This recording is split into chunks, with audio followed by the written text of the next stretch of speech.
2, 1, action! Hidden Pearl Podcast, Week 3, 2021. I am so excited. This week we had a great show for you. Green Bay Packers, after their tough beat up on the Detroit Lions on Monday Night Football, are coming to Levi Stadium to take on our 2-0 undefeated San Francisco 49ers. So let's roll. Show this week is a great one. We have Marcedes Lewis, 16-year NFL vet with the Green Bay Packers. So he's showing up and he gave us a lot of insights, not so much on football, but life, mindset, and surviving. So great show that way.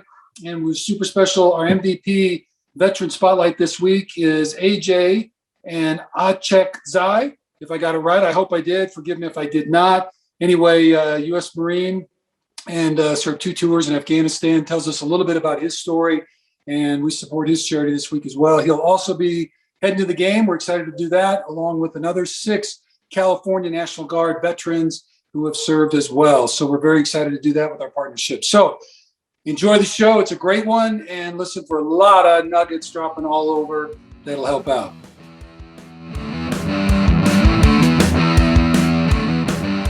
Two, one, action! That was really lame on both of you. There we go. All right, really lame. All right, here we go, Andy, go. Okay, this week the Niners are back home after 2 weeks on the road to face their good friends from the frozen tundra of the Northland, the Green Bay Packers.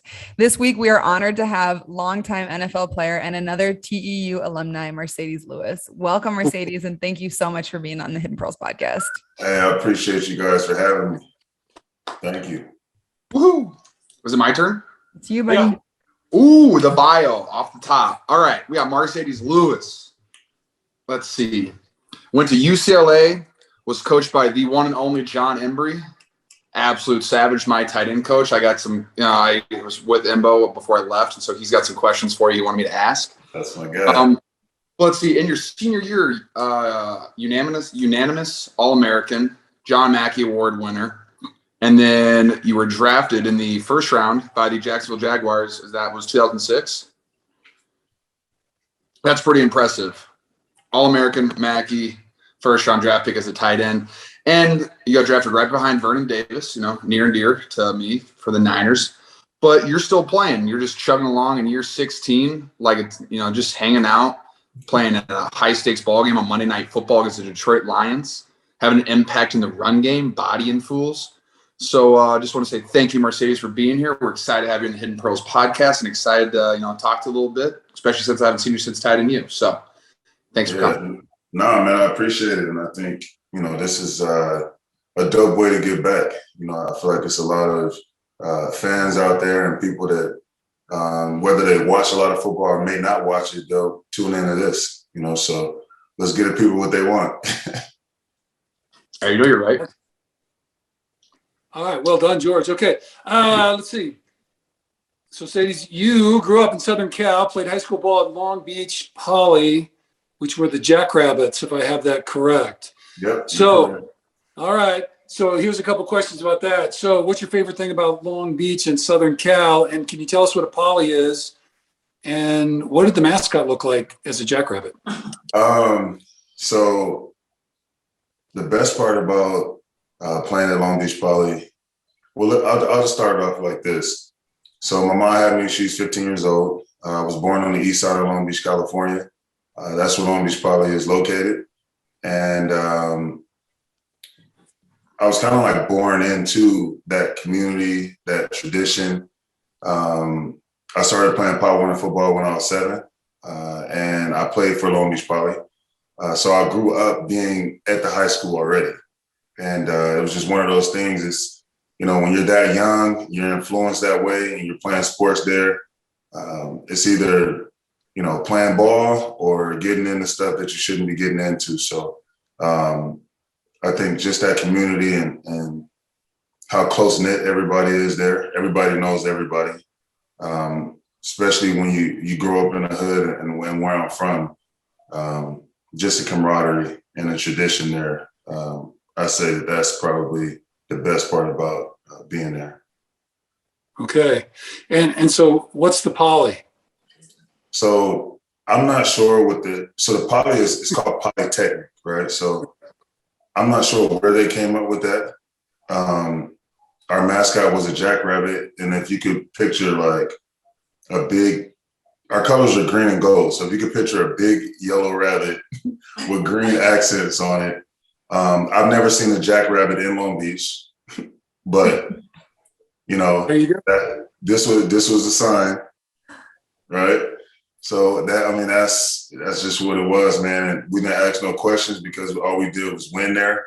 And I lost one game my whole high school career, and that was against De La Salle, Maurice Drew and them. Wait, you mean like basketball and football? So basketball, I probably lost maybe 5 games, 6 games. And then football only lost 1 game. Sick. Yeah. Sick. I mean, it was just Cool. our high school definitely put them out. Sick. Nice. That's pretty cool. Okay. Well, then, because you came out, you were like a super prep, All-American, 5-star, everybody wanted you, all that kind of stuff. So you end up going to UCLA, didn't get too far away from home. So how did you get to UCLA and why? How did the Bruins pull you in? Because you went from a jackrabbit to a bear. So what's up with that? So that's a funny question. So by my senior year, there were 5 players on my team, including me. We were all in the top 25 in the nation. So I was the number 1 tight end. We had the number 2 running back, the number 2 safety, and then a defensive lineman and an offensive lineman that were number 1 and 2 at their position. And those 4 went to USC. And I was the only one that went to UCLA.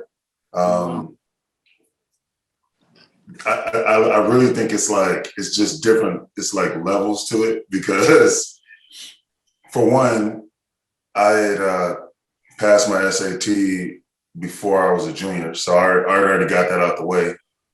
It was tougher to get into UCLA. So I don't think they want to deal with that anyway. I wanted to play football and basketball. And Henry Bibby at the time,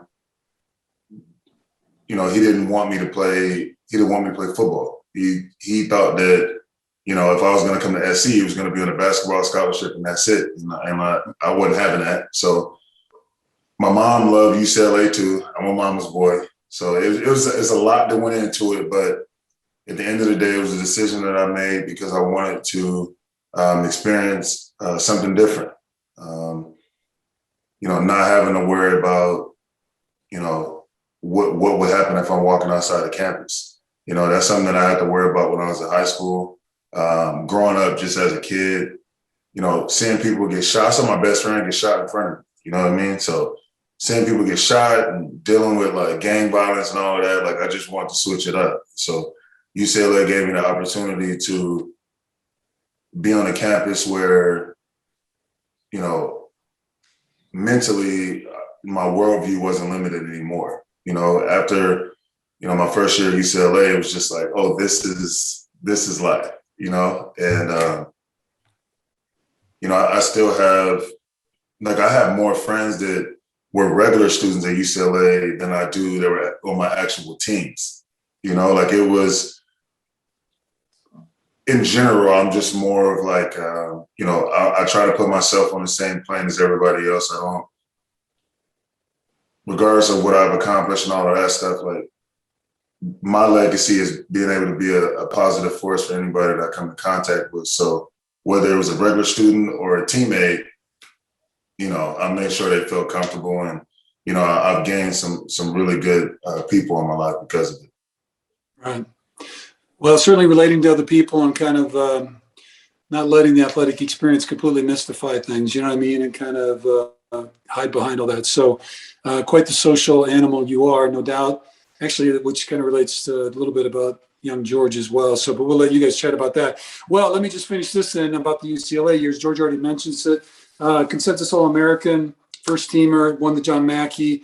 And just looking at some records, if I got this right, you still hold 3 UCLA tight end career records, receiving yards, receptions, and TDs by a tight end in your career. So you had a heck of a career, and then obviously came out, and we'll check in with that because you pulled the old first rounder thing that George mentioned. So, Emily Lou, you want to follow up? Well, I do, but I also want to say you just got inducted into the Hall of Fame, right? Yeah, that's really cool too, because you know, when you're growing up and you're just playing football as a kid, whether it's in the street, backyard, or whatever, you know, for me, I just wanted to be the best in my hood. You know what I mean? Like I couldn't see past that at that point, and just to know that, like, being a recruit and going to UCLA, and the first time I stepped on that campus, and I'm looking up to all the guys that are there before me, and you know, that's when I started to like visualize my opportunity. First, being able to go to college without my mom having to pay for it. We didn't have the money, so that wasn't going to work anyway. So being able to go to college without her having to pay, that was one check. And then going there and being able to maximize my ability as a student and as an athlete. I mean, if I had to do it over, I wouldn't. Definitely blessed. And, you know, whenever you're inducted into just such a prestigious, I mean, it's UCLA, you know, and it's not just football, it's school. So that means a lot to me. So appreciate that. Yeah, congratulations. And at tight end, you told me, didn't you say they were just waiting for you to retire? That's why you hadn't gotten it before. Man, so one of my best friends, she went to UCLA and played basketball there. She used to be on like the what do you call it, alumni varsity club thing for UCLA. And like she would hit me up randomly, like yo, like how many years you think you're gonna play? And this is like in year 10. I'm like, I don't know. I'm not even close to thinking about retiring. Like, why are you asking me that right now? She's like, well, you know, your name keeps coming up as far as like being inducted into the Hall of Fame, but they're acting weird. They say that you should be retired from everything you're doing before. And then so, you know, I made my case for not like it's doper if I'm still doing it. Really? Like if I'm still playing and still doing my thing, like why? Who's running this? Like what? And so here we are, 6 years later since that point. I get a call from the athletic director who's he just got there. So I get a call and I'm thinking it's they want some money or something. You know what I mean? Like I've already donated there, like the whole 9 or whatever. So I'm just like, all right. So my attitude about the call, I'm just like, let's just see what he's talking about. So I'm like, I got the little, like, all right, let's see. He's like, yeah, Marcedes, then starts rambling off like high school stuff, college stuff. He was like, you know, a lot of people speak very highly of you and talk about how you carried yourself when you were on campus. And like, I just want to take this time to introduce myself, blah, blah, blah. I'm like, all right, cool, man. Like, thank you. I appreciate the call. If you ever need something, if it's anything school related, like I got you. And he was like, also, I want to let you know that you're being inducted into the 2021 UCLA Hall of Fame. Eyes literally started to water. Aww. And mind you, I'm like taking a break from lifting weights, bro. Like I'm like working out. It was a lot. That day was, it meant a lot to me. Congratulations. Thank you. Very cool. Okay, well, let's get back to the NFL then. So first round pick by Jacksonville, right after San Fran's Vernon Davis. Did you guys actually know each other? Because he was 85, right, George? He was 85 before you? Yeah, he was 85. We didn't know each other really personally like that. We heard of each other. We ran into each other a few times. There's mutual respect there, but like we didn't really hang out or nothing like that. Yeah. So you spent 12 years there. Any highlights that you want to share from Jacksonville? I really feel like, because we didn't win a lot when I was there. You know, like when I got drafted there, we were really good and went to the playoffs the first couple of years. And after that, we went through a stint of like 4 years where we didn't necessarily win a lot, maybe like 7 games. Like we averaged 7 games. And then from that point, it was like 5 games, 6 games, 7 wins. You know what I mean? So I just think my experience there helped make me better. Like it helped make me better now, like as a man. like went through all the adversity that you can ever think of. You know, whether it's like on the field, off the field, like Jacksonville, in certain areas you have to like watch where you were going. Guys, like some of my teammates were getting robbed at the mall and like at gunpoint, stuff like that. So it was like one of my friends that was on my team got shot up at some bar, paralyzed, done. Like it was like not just playing football, but like you have to like, I'm like, what is this the NFL experience? I'm so confused. Like, and so the things that I was able to like get through there, 2 GMs, 2 owners, 5 head coaches, a number of position coaches. I just went through a whole bunch. And one thing that was like constant was me.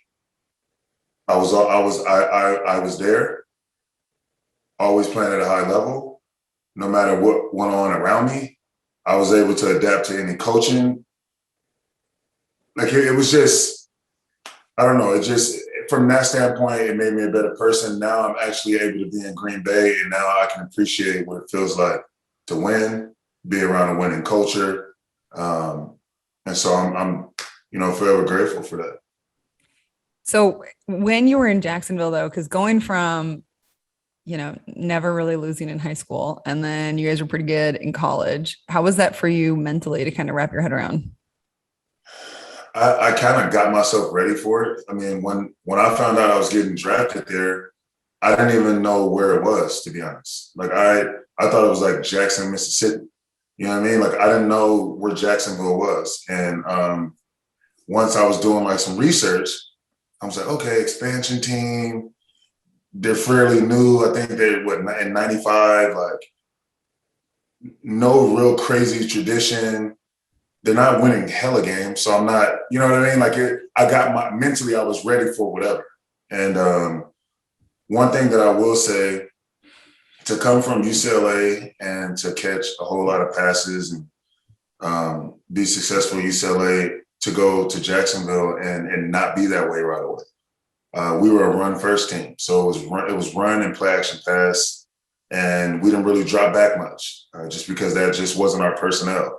And so, but what that did help me with is to continue my quest to like build that gristle in my bones to block, right? And save my legs at the beginning of my career. And that's why I'm able to still do it now. Like had I got in and they were just running me in the dirt and I was catching all these passes, I mean, I probably would have been done by 12, but the universe works in special ways, and I'm happy the way it turned out.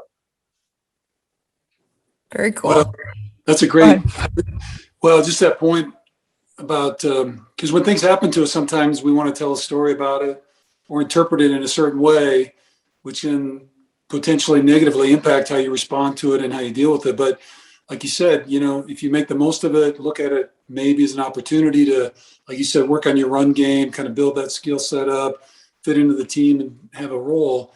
You never know down the road how those things are going to play out and how they benefit you or not. So just kind of rolling with it and keeping a good attitude. So a lot of growing up and maturation there in old Jacksonville. So pretty good stuff. That's great. Yeah. I mean, you hit it right on the head. I think no matter what you're going to go through in life, whether it's like prosperity and adversity, you want to treat both imposters the same. And, mentally, you always want to stay in a space to where you're always in your zone. And I was able to do that, and I'm still able to do that. I don't know how, because I think it's something that I've just learned by, having examples in front of me of what not to be. But it's definitely paid dividends for me. All right. Cool. Okay. Well, then what's your favorite thing about Green Bay? The culture, man. The culture, like it's like this is like a football town for real. Like this, there's nothing else. Like stadium is in the middle of where the houses are. You know what I mean? Like it's just different. It's the tradition, the smell of the grass, the fans, like, family night is sold out. You know what I mean? Like the first, like in camp, like I had never been a part of nothing like that before. So I'm just embracing it. You know what I mean? Like I'm at the tail end, you know, and I'm just grateful enough to be able to, you know, play like I'm playing and still be able to contribute and have a place, you know, because you know how it is when you get older. There in the NFL, they're looking for a way to get you out of there. No matter Jacksonville, even I got franchise tagged, and then in 2011 got the biggest deal. But even at that point, they were looking to try to get me out of it. I got drafted in 06. They're bringing tight ends in to see what they could do. Like it would, like, mind you, and I'm starting these games and I'm like whipping people and not even joking. And they're literally like, okay, let's bring a tight end in here that just catches passes. And then let's bring a guy in that just blocks. Mind you, I'm doing both. But like, let's continue to bring guys in. And I don't know if it was like to test me or whatever it was, but you know, that was just one of those things that, like, another thing that I learned from, you know, like the NFL is a business. And I learned that very early. Just seeing like as many guys were cut and brought in. I remember one year I was in Jacksonville and we had the record for guys that they cut and brought in. It was ridiculous. And I was like, yo, this is why we can't win. We're getting rid of veterans that are balling, and then they're trying to be cheap and bring just whoever in. And that's what every 3 years they were doing that. And we just never had any type of cohesion there. So, yeah. Okay. Green Bay culture. Green Bay Packers. culture. It's a fun place to go to a game, there's no doubt, because we lived in Madison for about 10 years and made it up to several of those in the Hall of Fame and all that kind of stuff. It's a fun place. There's no doubt it's football. So, all right, very cool. Okay. George, you got the script up? No, I do not. I'm on my cell phone. Yeah, that's what I thought. Okay. Well, let's jump in a little bit. George, when did you first become aware of Marcedes Lewis? Marcedes Lewis? Yes. Well, I really became aware of like who he was as a person because of Tunyon. Because Rob always talked about whenever he got there that Marcedes just like brought him in under his wing and the lessons and life lessons and all the things he learned about. And he would never even talk about football stuff. He's like, yeah, he helped me in the run game. He helps me like understand stuff like that. But like, it was just, he helped me like grow as a man, and just the lessons I learned from him in my first like 3 months of knowing him is more than I've learned like then in the rest of my life. So I was just like, I mean, if you have someone like with you like that in the locker room, it makes your transition to the NFL a lot easier. I mean, like I was blessed with Garrett Selleck, who was a vet, and I feel like did the very much same thing. Like he just put his arm around me and taught me a whole bunch of things, how to deal with adversity. The NFL is a business. Like you just kind of all the things it takes you all to realize. He fed it to me very early. So I always appreciate that from Rob and how much you helped him, because Rob's my boy, and you know, he has never said anything more than like you're just the greatest person of all time. But playing wise, I don't know, like it's kind of funny because like when I was growing up, like Jacksonville, like that was also a thing. Like I didn't even know what Jacksonville was, right? Like I was just like I knew it was a football team, but like I was like I mean, because when I was really like remembering football and like I started fantasy football and stuff, like Jacksonville was a tough place, but I do remember because just you were there for so long. I remember that like on a couple Monday nights or Sunday night football stuff, they talk about how you're a vet there, and I do remember that, and then. Now I'm with Coach Embry, who we both shared, and who's incredible, and another reason why I am where I am today. And I've watched plenty of your tape with that, and just always been an admirer of, you only get so many passes, but every time you get a run play, it's up to you. You know what's going to happen. It's all in your effort and your heart. So I've always appreciated watching your run game and how you just attack the outside edges. Whenever you get an opportunity, flat back a guy and then laugh in his face. Damn right. All right. There's nothing better than that, man. Catching a touchdown is amazing. Don't get me wrong, but forcing a man to do something against what he's trying to do, like I get chills, man. I feel the same. Whatever goes through my body when I've caught a touchdown is exactly the same stuff that goes through my body when I pancake a dude. Like it's not better than that. Yeah. Nothing like it. Moving a man from point A to point B against his will, baby. One play at a time, taking his heart. So, all right. Then, Sadie, when did you hear of this goofy George Kittle guy? When did you start? When did he hit your radar? I'd say, I mean, really right when he got to San Francisco. Like I would see flashes like of just like your grit. And that's something that I talked, even like you brought up Bobby, that's something that I talk to Bobby about all the time. Because you guys are pretty much same body type, can do, similar things. But the thing that really caught my eye is your grit. And you're like the new classic. You know what I mean? And what I mean by that is like you'll catch the rock, get nasty after the catch, and then right after that, put somebody's head in the dirt, like, and still be on somebody's fantasy team. You know what I mean? Like it don't get no better than that. Like understanding that, like, okay, I have to exert this type of energy to run a corner post and catch this touchdown. And then when we get the ball again, we're gonna run 18, and I gotta put this guy in the sidelines. And you do that better than anybody right now. And it's so much going through my mind because I've watched so many clips of it. And then, me and Coach Embria talk about it just on the side, like we'll text each other.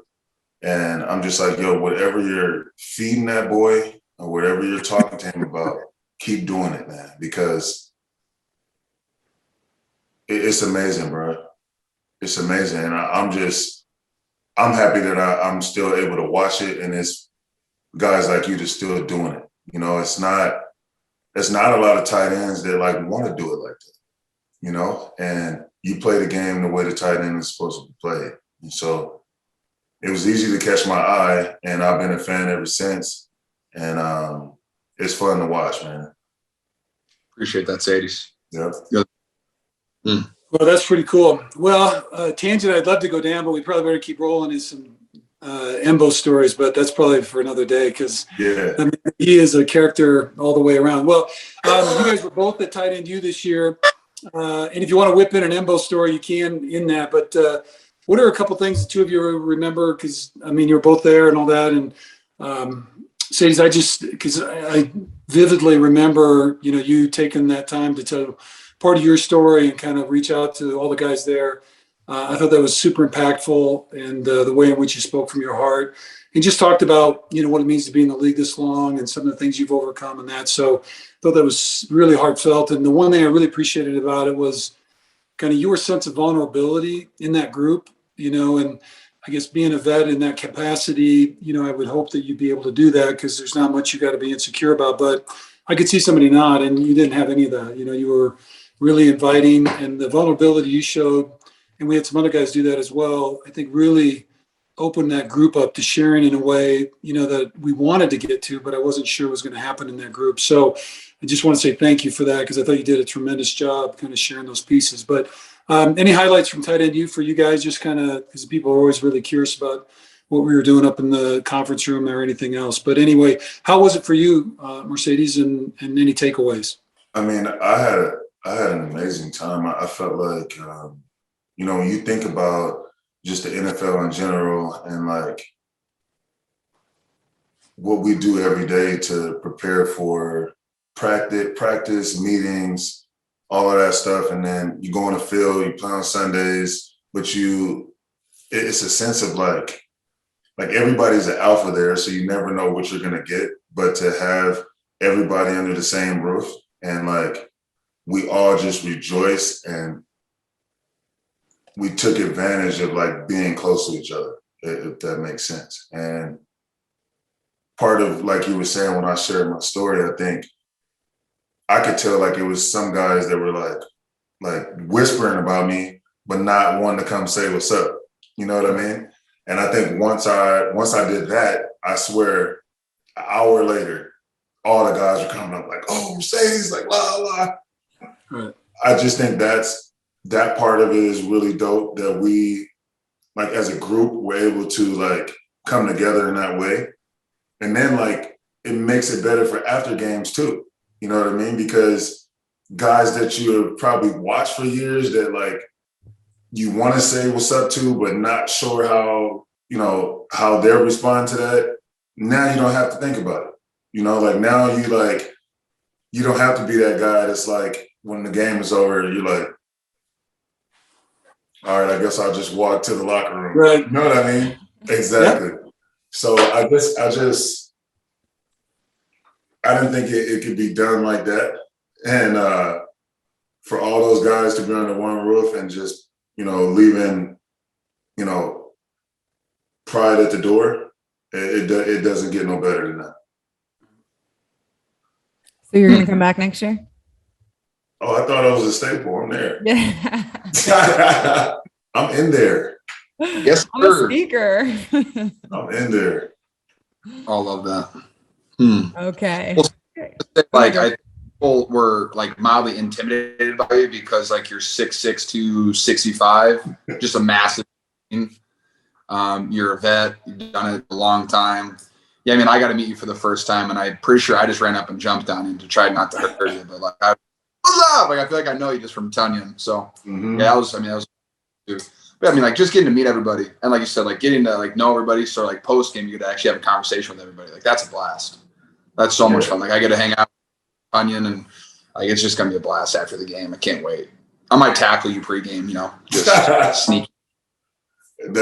Remember, I think the first time we had actually like spoke was 2 years ago, and I was out there talking to Imbo, and you were getting ready to do like your pregame stuff, and then that's when we had first like really talked for a second, and then you went to go do your pregame stuff. Was that in San Fran? In San Fran. Yep, I know you're talking about. San Fran. That was the first in the championship game. Yeah. Yeah. Finally. Yeah. And I got to really meet you and tight into you, which was nice. I enjoyed that. Exactly. That was an absolute blast. That's dope, man. Hooey. What's next, Pops? Cool. So entering your 16th season, you played in a lot of football games. You were one of only 4 tight ends in NFL history, Antonio Gates, Tony Gonzalez, Jason Witten, to play in at least 215 regular season games. So you're at 217, and to post at least 400 receptions, 403. You want to tell us the little Tony Gonzalez story you told us before we started recording? Well, I mean, he played for 17 years in a high level. I mean, you guys watched it. Like he's different, and like he was one of the guys. Like this is gonna date me, but it is what it is. Like when I came out, the guys that I would watch on tape, like I had Imbo make me a tape of Jeremy Shockey, Tony Gonzalez, Antonio Gates, Todd Heat, and I think Witten was on that tape. And like just to even think about it in that way, like God, like those are the guys I was watching on tape compared to like tape that we'll get now. It'll have you, it'll have Kelsey, you know what I mean? Like it's just different. It's just different, man. It's different. But me and Tony Gonzalez have a little bet that, I got to get to 18. So he got 17 years. I'm at 16 now. I got to get to 18 to win that bet. And then we'll just go from there. But he was definitely one of the ones that I looked up to. Him and Antonio Gates is a good friend of mine. So this tight end thing, man, it's close knit. It's not a lot that have played at a really high level that actually like I said, like when I watch you, bro, like you're like the complete tight end for me, right? Like if I was starting my team, I got to have you on the edge. You know what I'm saying? Like I'm not even thinking about it. You can do everything.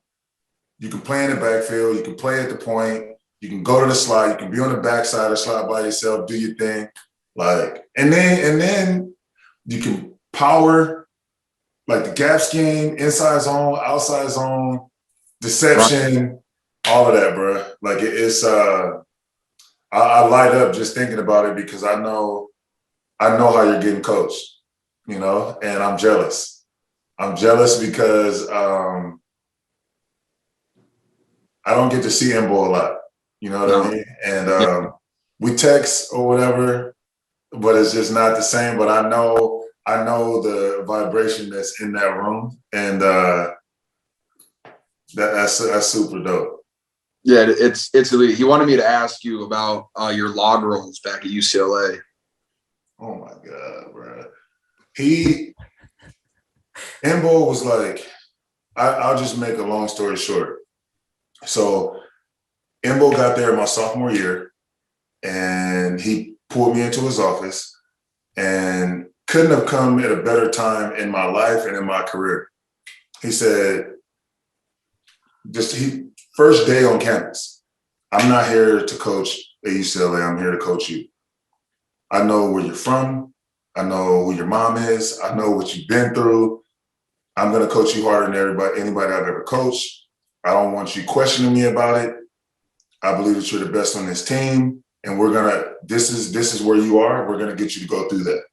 And every day was like him testing me and like literally broke me down, beat me down, and then build me up to like his toy soldier.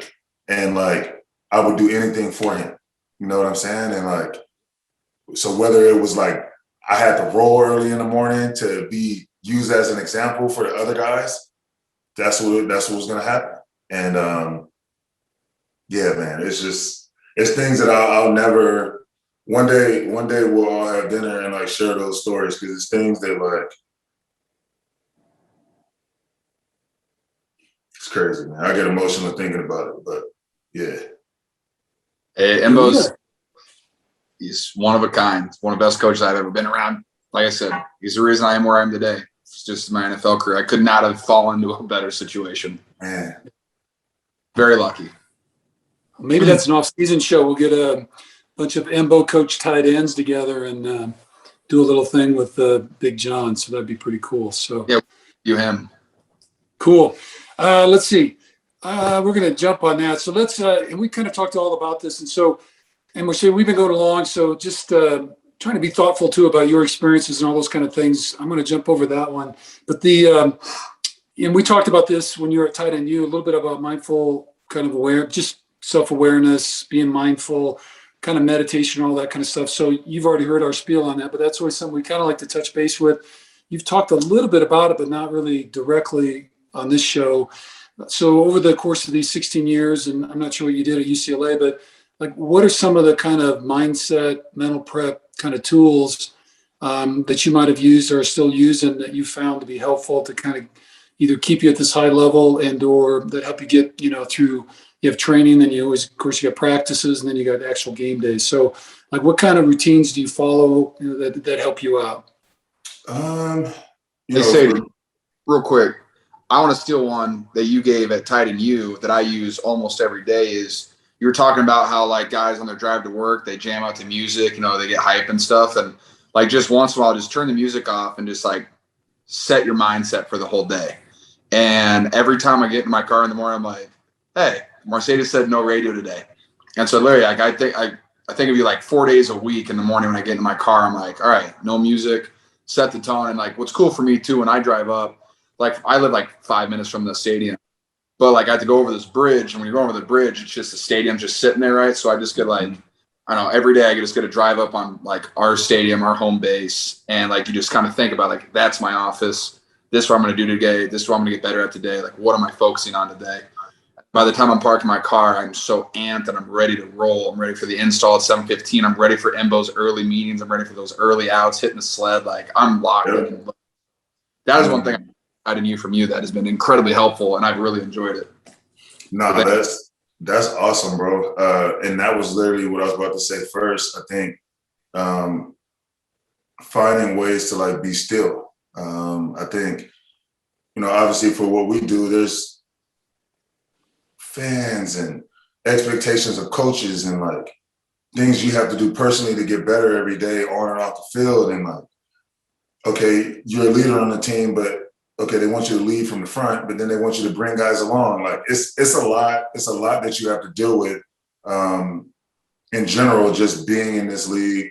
And, you know, obviously we're not normal guys when you look at us, like we're big guys. So it's certain ways, it's certain things that I had to like do to help me navigate through the tight spots. And one of them obviously was what you just mentioned. I think for me, when I wake up in the morning, it's always about, before my feet even hit the ground, is like what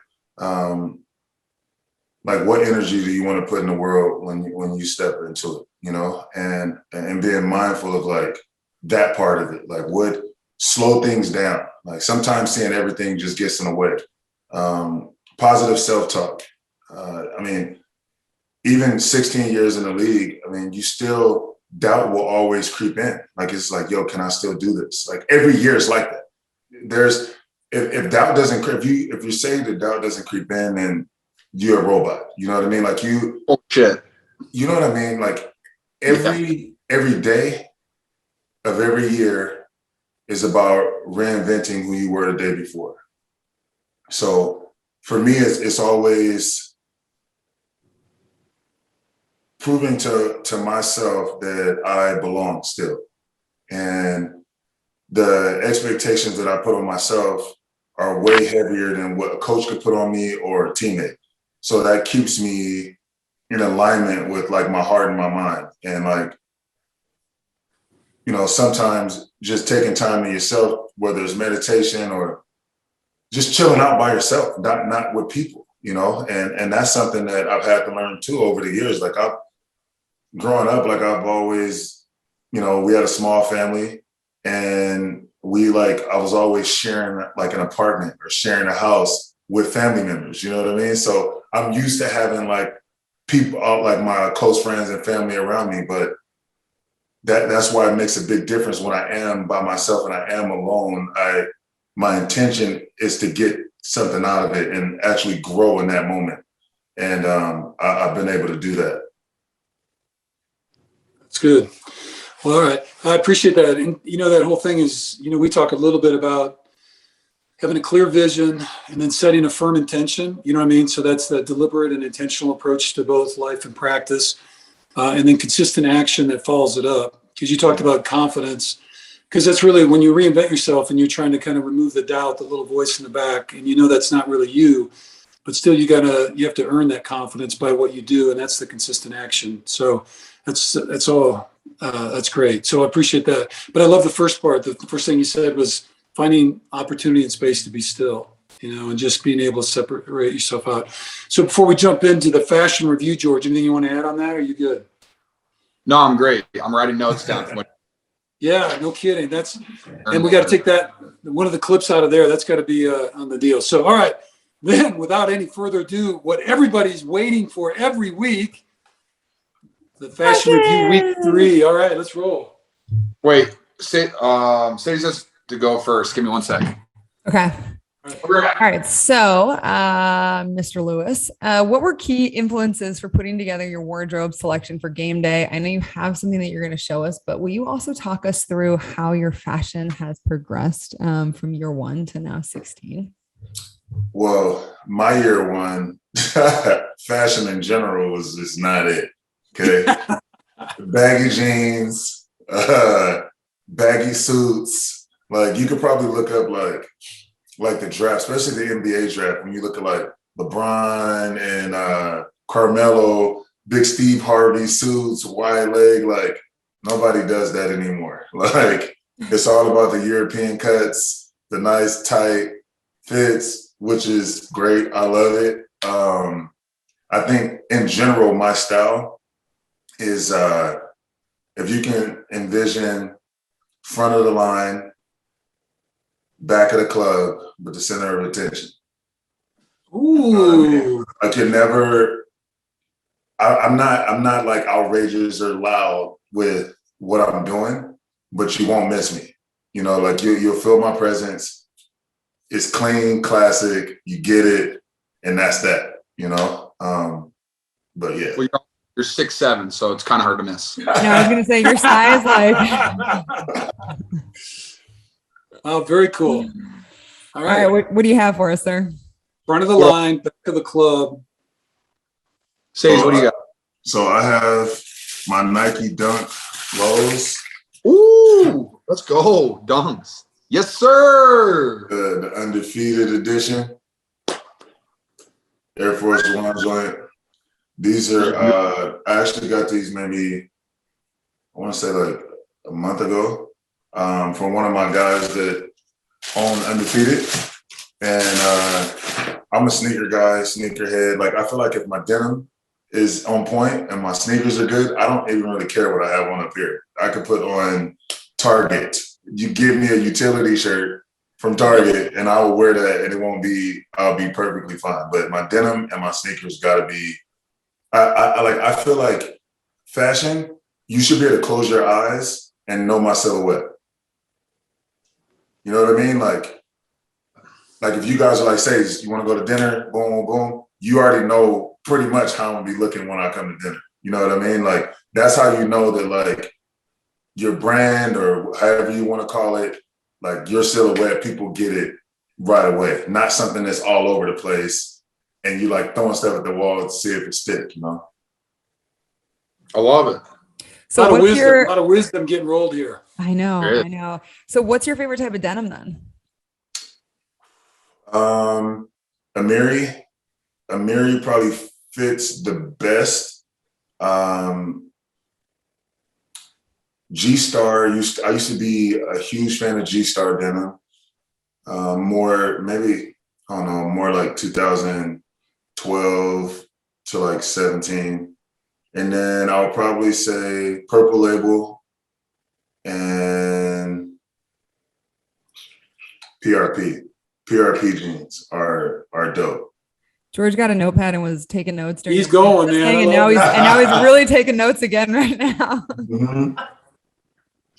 You know you're All right, Georgie, what do you got? all right. Let's see. You know, I'll say I feel very similar to you. Like when I do anything, like I feel like people know what I'm gonna wear. Like my shoes might be loud or something like that, but like I'm wearing awesome sneakers, jeans, and some type of random t-shirt or a hoodie. And with probably on. The ones I brought out today, these are some of my favorites. The Grinches, Kobe. I love these things. Love the Kobe's. The reason I like these so much because they just came out last year, and in high school I customized these. They had these on Nike ID, and so I got a home shoe and an away shoe for my high school team. I still got them, so I got to bring those back. But I love the Grinches. I always like lime green shoes because they just wear them whatever you want. Like really, you can just wear like all black, throw the Grinches on. That's an outfit. Yeah, and so those are fire. And whenever you put on Kobe's, you just kind of like get that mama mentality, that persona. That juice, that extra juice. You put them on and the switch just flips. You're like, all right, probably kill somebody. Let's ride. Like he's going to go out in the portal. But yeah, so that's why I love wearing those Kobe's, and I'll probably wear them this whole week. That's dope. I do something this week. Maybe have some fun. But now I'm going to go. I'm a Levi jeans guy, sponsored, but I do like Levi's jeans. But I got to take a peek at some of these. That's nice. I love it. Must be nice. It is. I love Levi. Hey, it is Levi's Stadium, so I got quite the connection. Yeah, I mean, I used to wear 501s. I don't remember how long ago that was, but that's dope. I like it. I love Levi's. All right. Did you get one of the jackets from Tight End U, the Levi's one? No. Is that the one that they were going to get fitted for it? Mm-hmm. I was in conversation and just missed the boat. Damn. We'll do it next year. Next year. So, yeah, that was a pretty cool deal. So, okay, so fashion out of the way. We'll talk a little bit of football here as we're kind of getting to the end here. So this week, Packers will be into Santa Clara, San Jose area, I think on Saturday, right? You're rolling in, you guys, playing the Sunday night game. So Niners come in at 2-0, having defeated the Lions and the Eagles on 2 road trips out east. Now they're back. Packers 1-1. kind of kicked their toe a little bit at the Saints, but learned a lot from that. And then last night, Monday Night Football, got after the Lions pretty good. So well done on that. So a little history. Packers and Niners have met each other 70 times. 70 times, including 8 postseason games. So that's been a bunch. And the Packers lead the series 37-32 with 1 tie. Okay. Niners have won 6 out of the last 10, with the last 3 games being played in Levi Stadium. Packers winning last season's regular season game. Niners won the 2 previous, including 2019-20 NFC Championship game. So anyway, good history there. It's always good games, all that kind of stuff. We're set. So open us up. Cities, what do you think? First and foremost, we've already talked about a little bit on the show. How's our buddy Bobby Tunyon doing? And do you have any great Big Bob stories that we should make sure they get put out today as we're preparing for the Packers? I mean, Bobby is, I feel like he's at peace right now, to be honest. He's mentally, he's in a place that like took work to get there. And, he's somebody that, I talk to at least 2 or 3 times a day outside of football or being at the stadium. He's always picking my brain. He's always asking the right questions. And that's the sign of like a guy that, wants to be better. Like he wants to be the best version of himself on and off the field. If he keeps at this rate, if he keeps this up, he'll be one of the best to do it at some point. And any stories? Yeah, actually, I do have a story. Okay. So we go home. So I live in LA. We go home. Bobby is, I guess, training in Orange County, but doesn't tell me. But to his defense, I think he was, at this point in time, it's probably like 2.5 years ago, he was still trying to fill me out as far as like I know we're good here, but like if I go to LA, can I call him? You know what I mean? Like, will he pick up if I call him? So I found out that he was, back in Orange County. I'm like, I hit him up. I was like, so you just gonna come to LA and not let me know? Like you just out here just floating around? And he was like, oh no, man, I just didn't want to. So I was like, don't. And I said, yo, don't do that again. And he was like, all right, my bad. Next day, I sent him a driver. I got tickets to a Drake concert. Took him to the Drake concert in LA, and then took him to Drake after party. Blew his mind. He had never been around nothing like that ever in his life. And I think that was like the new era of Bobby Tunyon. Dude, Mercedes, Bobby has told me that story like 4 times, and that is a top tier story. He goes, no doubt. Whenever I get asked about concerts, he's like, man, hey, I was like, yes, no, but yeah. Because that's the one I always hear. So I'm glad you told that one. Because he was mind blown. I like being able to experience things from like other people's eyes, no matter what it is. Because it's like, yo, if I seen it, I want to see how it's gonna be for somebody else. And like he definitely. I have a new appreciation for like concerts and like actually like doing stuff, because you would have thought that he's never ever seen anything before. Like his favorite of all time. Like, he was hyped. I know that, man. That's cool. All right, Big Bob. All right. Well, we'll get to see him as well. So 2 of the best tight ends in the league showing up in Levi Stadium. Okay. How about just a little bit about, we won't do any X's and O's and all that kind of thing, because we kind of know who the Packers are and you guys kind of know who we are. It's not anything too secret. But just as this team's unfolding, because every year it's a little bit different, new people come and go and all that kind of stuff. And you had all the Aaron Rodgers drama and all that kind of BS. And so all that stuff's under the bridge now. But so kind of what's the personality of the 21 Packers team, and who are the key leaders that are kind of, making this team who they're going to be? I think the personality of this team is being in the moment, enjoying the moment, understanding that like it is a privilege to play in this league. I feel like that gets lost in all the games and practices and all of that stuff and the everyday monotony of preparing for teams. But have fun, understand it's a privilege. I mean, that's what we preach in the locker room. Me, Devontae, A-Rod, Bakhtiari. The last couple of years, we've come really close to, going to a Super Bowl and doing that thing. And I just felt like the underlying assumption in both of those years where we just fell short, I didn't feel like anybody was having fun, really. I felt like at that point, it became like people were pressing at the wrong moments, and if you're not having fun, it's natural. You're going to press and you're going to feel like you got to be Superman. No, this is the ultimate team sport. That's why you have all these great players around each other to just be your personal best. You don't have to, George doesn't have to go out there and do what Trent does. And Trent doesn't have to do what Jimmy does. You know what I mean? Like it's. Got to use each other. Yeah, like individually. Like let's do our thing. You got to trust each other. That's one of the weird things. Like you got to trust each other. Like, yeah, you got to do your job, because once you start worrying about other people's jobs, then you suck at your job. And if you suck at your job, then there's no chance you guys are going to win. Yeah. I mean, we've had a couple of those situations pop up in 2 games where like, guy was like, hey, I thought he wasn't going to get this, and so I didn't do my job. And next thing you know, it's a sack. You're just like, dude, just trust your guy. Like, just trust it. Just trust it. Go out there, have fun. And like you said about the fun, like, there's nothing harder than playing football and thinking. Oh, like when you think, football is not the like. It's just not the sport to be out there. If you're thinking, you're getting blown by. You're getting put on your ass. It's a lot that goes. Like you can't be caught slipping in that sport, man. Like it's just not. You got to be confident in what you're doing. You got to know what you're doing on every single play. Because if it's anything more than all right, if I'm in the stand of safety, I know I have this. Okay, like I'm good to go. If it's anything more, you're screwed, man. You're a step slow, and if you're a step slow in the NFL, you're done. That's how you get beat, or you get somebody hurt. You're.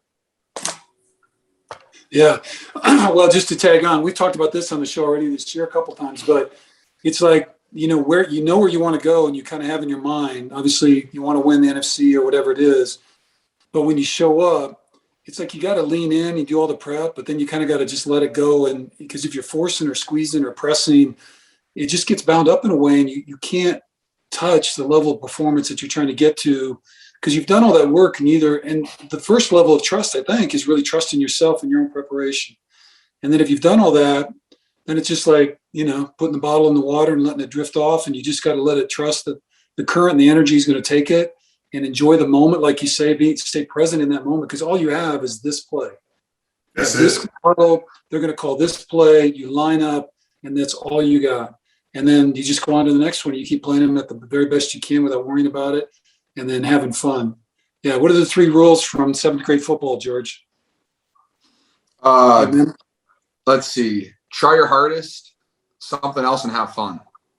Work hard, get better, and have fun. That's all. And I actually, when I was coaching college, I used the same 3 rules with my guys. It's all it was. It's like, do your best, try to get better every day, and have fun while you're doing it. And as long as you're having fun, it seems to work out pretty good. So, okay. All right. Anything else about well, then how about a couple tips? Key defensive guys, just 1 or 2 defensive guys the Niners offense should be watching out for. This is our big scouting report opportunity. Ooh. Nothing. Okay, good enough. All right. You got a lot of good players, man. I know. It's all good. A little shout out. Okay. All right, Lubu. I didn't know the 55 was out. Smith. Yeah, that's sucks, man. Cause he's energy for you guys. I love playing against him. He's a dog. Yeah. He's high. Yeah. And I appreciate that. I like confident people, and that he's confident. Yeah, he's a dog, bro. He's hard to go. He is long and he is strong, and that is not outside zone against. He's like grown man strength. Yeah. Like just like country, just yeah, that's what it feels like. Yeah, I'm just trying to set my head's like this. Like, okay. Like, okay, let's go the other direction this play. Right. The other Okay, way. now we're gonna go in 19 week. How about that? We're going 19. Put me on the backside. I'll C block him. It's all right. Just C block, get to the safety. No, I'm disappointed though. I love playing against him. Okay. All right, guys. So I want to take it into the next session. So as a part of our podcast, we're always looking for ways to give back and help others and try to encourage our listeners to do what they can as well. So Marcedes, what was the role of community service growing up and through high school and college for you? Ooh. Through high school. So, man, that's a good question. So when I was in high school, I used to, there used to be football camps, like it's called Air 7, with a guy named Steve Clarkson. And me, Matt Leinert, Reggie Bush, a dude named Chris McFoy. It was maybe 6 or 7 guys. We'd go and help do 7-on-7 camps for junior high guys. And then we give back to the Ronald McDonald House. They made it like a whole little thing. Okay, we did the 7-on-7, Ronald McDonald, and then we'll go to Children's Hospital. I was doing that all through high school. And then obviously in college, I would go back whenever I could just to help out with the Air 7 camp. And then in 2008, we started the Marcedes Lewis Foundation. And through my foundation, before COVID happened, I was doing youth football camps, and we'd have it at my high school, and it was a free camp for the kids. And we'd always just think of just different creative ways to raise money, whether it was comedy shows, celebrity bowling tournaments. I would do a casino night where everybody just dressed up. Obviously, we can't bet, so it's fake money, but I got real dealers in there. Everybody's tux down, gowns, all of that. Just to raise money for the foundation. I donate to the Boys and Girls Club in Long Beach, where I'm from. When I was in Jacksonville, I think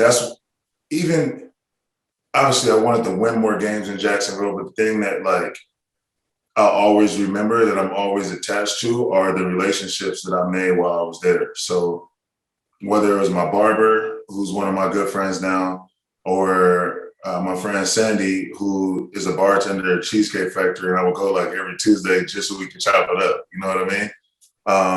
I'll always miss that part of it, and the community service part of it. I would always donate to the Humane Society, and then when it burned down, the Humane Society burned down in Jacksonville, I donated to help get it rebuilt. Stuff like that. You can't make that stuff up, and that's something that's going to live forever. So giving back and thinking of creative ways to give back, I'm always down for that in any capacity. So that's awesome. I love the fake money poker night. That's a really good idea. Little Monopoly money. Yeah, that's what I'm picturing. Well, so then what community activities do the Packers participate in? Say that one more time. You kind of broke up. What do the Packers do for community service or? So the Packers do similar things like that. They'll do hospital visits. They'll do most of the guys, most of the big money guys. They have their own little system that they work out where they go and sign autographs or meet and greets and stuff like that. They're doing stuff for, social injustice stuff, getting cop cams and body cams for Madison and stuff like that. So I feel like that's still, that's every day is, evolving and trying to think of creative ways to give back too for them as well. That's awesome. Well, in regards to the Marcedes Lewis Foundation, is there any way that people can help or get involved to donate? Yeah, well, the website is marcedeslewis.org. And once you get on there, all the information is there. I don't want to make it too long-winded because I don't necessarily like making people feel like they have to, or you know what I mean? But marcedeslewis.org, even just the traffic to the site is good. You know what I mean? But yeah. Well, good. Well, we'll include it in the show notes and get everything linked. So if fans are interested in donating or even just looking at what you're doing, we'll have it all linked. Appreciate it. Well, okay, as we wrap up, this is our closer each week, so we like to just hear. So you've been very inspirational, and I really appreciate just the mindset and the work and the lessons that you've shared, and the work that you're doing with your foundation. So kind of given where you're at in life and your stage in your career and that, what are some of the things, from your perspective right now that give you hope? I think, are we talking me just as an individual? It gives me hope as far as like life. Well, maybe I was kind of thinking a little bit more bigger picture. Is you're kind of seeing the landscape? Because I think about guys in the NFL, there's kind of 3 stages, right? There's trying to get in, and so that's like prep and get through the draft and all that.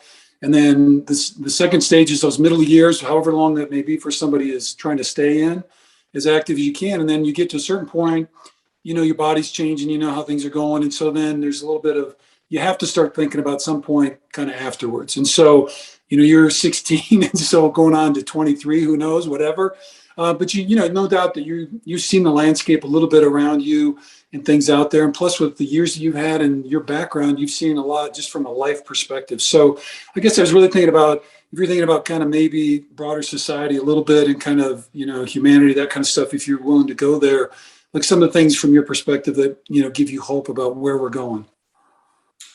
Well, I think, obviously every day is like a chance to put your imprint on the world, right? And given the fact that, like, I was born into nothing, and so everything that I do now is a profit, and everything that I have is a profit. Like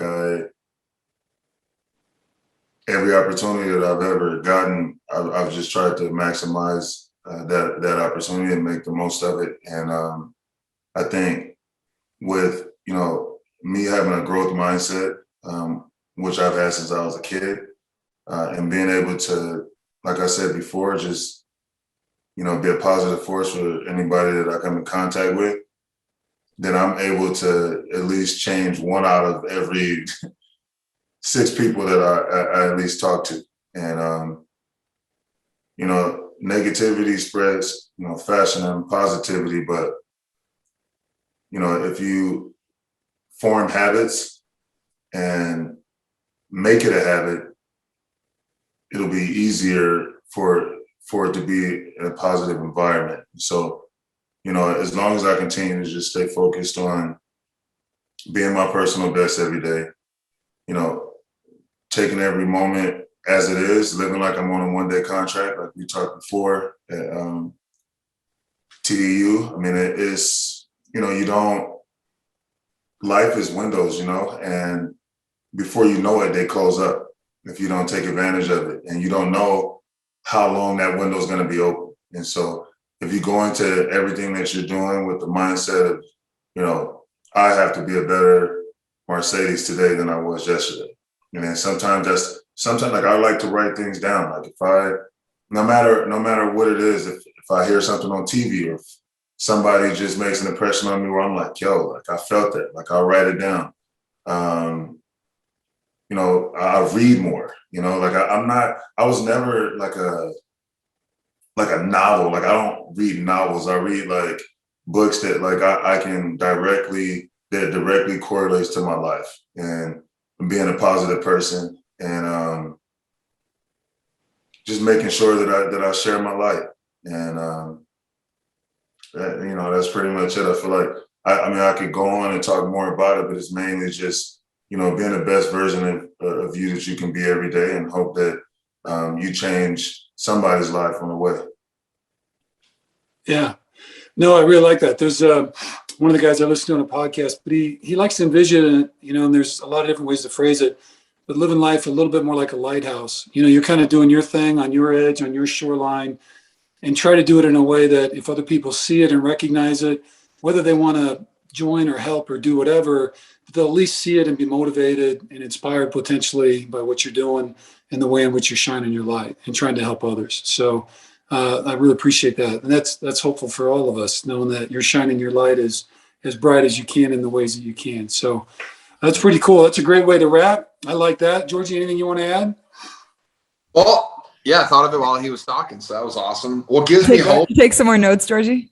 I have a full page. But what gives me hope is the fact that I feel like I have a very similar mindset to a guy that's in year 16 and to an absolute legend. And I wake up every single day and I'm just like, all right, I have a smile on my face. I'm going to attack this day to be the best me I can be, because if I stack the best me I can be in multiple consecutive days, holy shit, me at day 7, I'm going to be awesome. Yeah. And so I try to have that mindset every single day. And the fact that someone that's been through it all and very different upbringings, and, you know, our lives are completely different, but the fact that we have a very similar mindset and how we impact people around us and how you just try to be a positive light, no matter what someone's going through, you just make them smile or something to make someone's day better. You know, that's all that matters. And so if you can do that multiple times in a row consistently, great things can come. So I'm hopeful. That's what gives me hope, is the fact that I have that same mindset. And so I appreciate you saying that, Marcedes. No, that's awesome, man. And that's great to hear. And it's easier said than done. Obviously, like, our work is always under construction. You know, like that grind to find that balance is what keeps us going and keeps us striving to be the best we can every day. So I appreciate you sharing that. Very cool. All right. Well, I think that's pretty close to a wrap. So Marcedes, just want to say thank you so much for taking the time and your insight and wisdom that you shared with us. So that's a lot of really good stuff in there. So this is one we'll be replaying.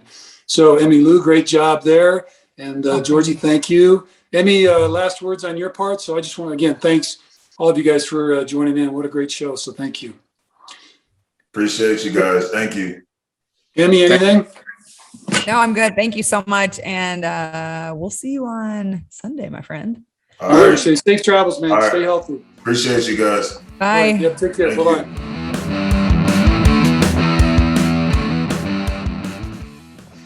We are super excited this week in the second part of our show to have as our MVP Veteran Spotlight, Ajmal Achekzai. I think I got it. So anyway, we're very grateful. So again, continuing our partnership with MVP. As we shared in our last show, MVP is merging vets with players. And MVP empowers combat veterans and former professional athletes by connecting them after the uniform comes off, providing them with a new team to assist with transition, promoting personal development, and showing them and making sure they feel it that they are never alone. So Ajmal actually grew up in the Greater Bay Area, so we're going to get into that. He's a huge Niner fan. And actually during camp, I understand, he actually met George at one of the Niner practices. So that's pretty cool.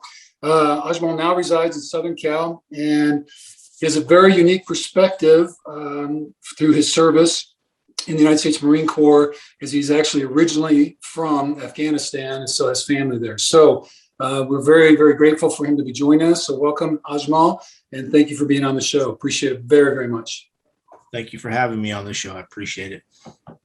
All right, let's get into a little background. So Ajmal was born in Afghanistan and escaped to the U.S. as a child back in 1979 to 1980, along with his family, including his mom, dad, and brother. He grew up primarily in Northern California and now resides in Ladera Ranch, California, near Laguna Beach. He served in the Marines with the 1st Battalion of 1st Marines and was part of the 15th MEU. For his first deployment, he was part of the first 300 Marines boots on the ground in Afghanistan after September 11th, landing in Camp Rhino, Kandahar Airport. He was a part of a group of Marines that put up the 2nd U.S. flag at Rhino. During his second tour, he was assigned to the Marine Corps Intel at the American Embassy. Since his services in the Marine, AJ has graduated from Cal State Fullerton with a BA in business marketing and is currently working in sales. However, he would like to work with nonprofits or other organizations in building community and giving back. He also notes the pleasure of meeting President Barack Obama as a veteran.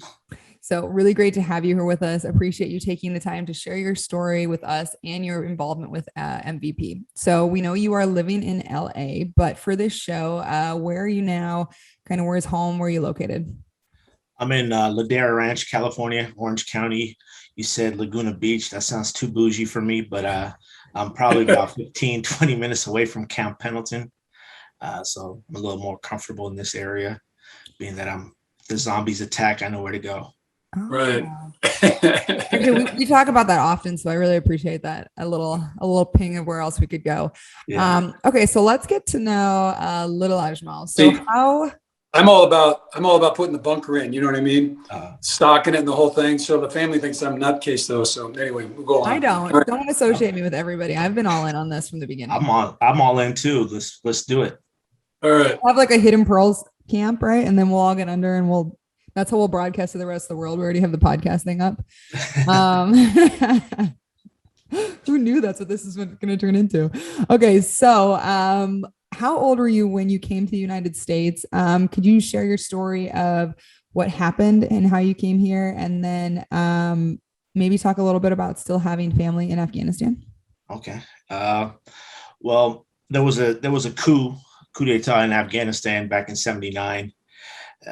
And my father, he was a university professor. He was a political science professor in Afghanistan. And my mom was like a language teacher, high school teacher, all women's school. She taught a language called Pashto. And my dad was part of a group when the Russians invaded. The Communist Party started coming in and infiltrating the classes, and they started getting rid of teachers, educators, anyone that was very important that had some type of leadership skills to change people's mind. They would arrest them, take them to the large jail in part of Afghanistan, and then you would never see them again. Obviously, people were being murdered because of their different beliefs. My dad was a part of a group called Front of the Liberation of Afghanistan. Him and a group of teachers, professors, teachers, and as well as well-informed individuals in the community were speaking against the Russians. So my dad was respected in his class as a professor because he taught with an open mind. He made sure that his students understood about conservatism, liberalism, all the above. So it was one of the lectures they were talking about what type of interventions are there. He gave them two. One was a coup, a military coup, and then another was a revolution. And he basically explained it to the students, and some of the stuff that he said, the students, there was obviously that he had some snitches, and like they say, or spies inside the class, and they passed the word on to somebody in the Communist Party. Luckily, one of my dad's students that respected him very well, he informed one of our close relatives that, hey, they're looking at you, be careful. The guy respected you, so he didn't pass the word out to higher ups. And one day someone finally came to him, say, hey, they're looking for you. So they're going to take you, arrest you, and you know what's going to happen. So that's when my dad started thinking about it's time to move, it's time to leave. We had to leave everything. Probably took, my dad says they took one suitcase and the clothes on our backs for all four of us. We took a flight from Kabul to Kandahar Airport. Kandahar Airport is the one that the Marine Corps, we took over after September 11th. And then from there, we stayed in Kandahar for 2 days because we got smuggled out. So we went to, it was about, 2 days. Someone came and picked us up and took us to a village away from Kandahar, which is about 3, maybe 2 hours away. 8 p.m. came, a bus came and picked us all up and took us through another area. We drove probably for about 4 hours, my dad said, and then got to another village. And that's where we waited for 2 hours, and a Toyota truck or something came. And so we have 40 people, men, women, and children. And this truck, there's no way you can fit all 40 people. So it was basically the only light we had was the full moon, they said. I don't know if they're exaggerating or they're being serious, but the men walked while the women and children sat in the back of the truck. I think they said the drive usually is an hour, maybe 2 hour drive, but since there was checkpoints everywhere by the Russians, by the Communist Party, the 2 hour drive took 5 hours. So by the time we got to a certain area close to the border of Pakistan, it was like maybe, I don't know what happened. He said that close to the border was like 5 a.m. So we've been already, it's been a day already, 2 days, 24 hours, 48 hours, something like that. And we got to Pakistan finally, and then we seeked asylum from Pakistan. My dad started helping out with the translations because my dad was educated in America. He got his master's in New York. And then we were basically one of the first 500 to 1,000 refugees to basically be able to be accepted, whether it was going to be Europe or America. Luckily, my dad's brother worked for the United Nations at the time, and he was our sponsor. So he sponsored us, and we basically were able to arrive in New York. Lived in New York for about 8 months, maybe, whatever it was. My dad didn't want to live with his brother. A friend told him, "Hey, there's a city called," this reminds me of the Beverly Hills Billies. There's a city called Hayward, California, and a lot of Afghans are moving there. So we moved to he went out there, and that's how I landed. That's how we landed in the Bay Area back in 1980, 81. That's where it began. Wow. That's like, yeah, wow. How much family did you leave behind then? We basically didn't know anybody. So my dad's brother, my dad's sister, my dad's brother, he has 5 kids at that time, and they're still there. When they were there, my aunt had 4 kids, my mom's side of the family. So we had all our family. The only family we had is my uncle that lived in New York. And we just we couldn't even tell people we were leaving, because if we did, the Russian would know. And obviously anyone gets caught, not only would we get, not only would my dad be, but anyone in the family. So the whole family would have been arrested. And obviously individuals know what would happen. Right. All righty. Well, so welcome to America. Thank you. Right. Okay. Long time. Yeah. So, all right. So jumping, that's 80, 81-ish in there. So by the time you made it out to California. So then in our conversation, you eventually attended 3 different elementary schools, a couple junior highs, and then 1 high school. And somewhere, I think 10th grade, you guys relocated to Salt Lake City, Utah. Is that okay? So then graduated from high school in Salt Lake, and then decided to, at 26, enlist in the Marine Corps. Am I getting most of that? Yeah. All right. Well, take a little bit then. So what year did you graduate high school then? And there's a little bit of gap from high school there, and then, how did you end up enlisting in the U.S. Marine Corps? All right. I graduated high school in 94, and from Olympus High School. I went to 2 different high schools in Utah, Salt Lake City. My parents wanted to move to Salt Lake because it reminded them of Afghanistan, the mountains, the 4 seasons. I'm allergic to the cold, so I didn't want to move. Neither did my brother. But I guess it didn't matter. I was 16 at the time. I didn't have any decisions. It was a dictatorship until I was 18. So,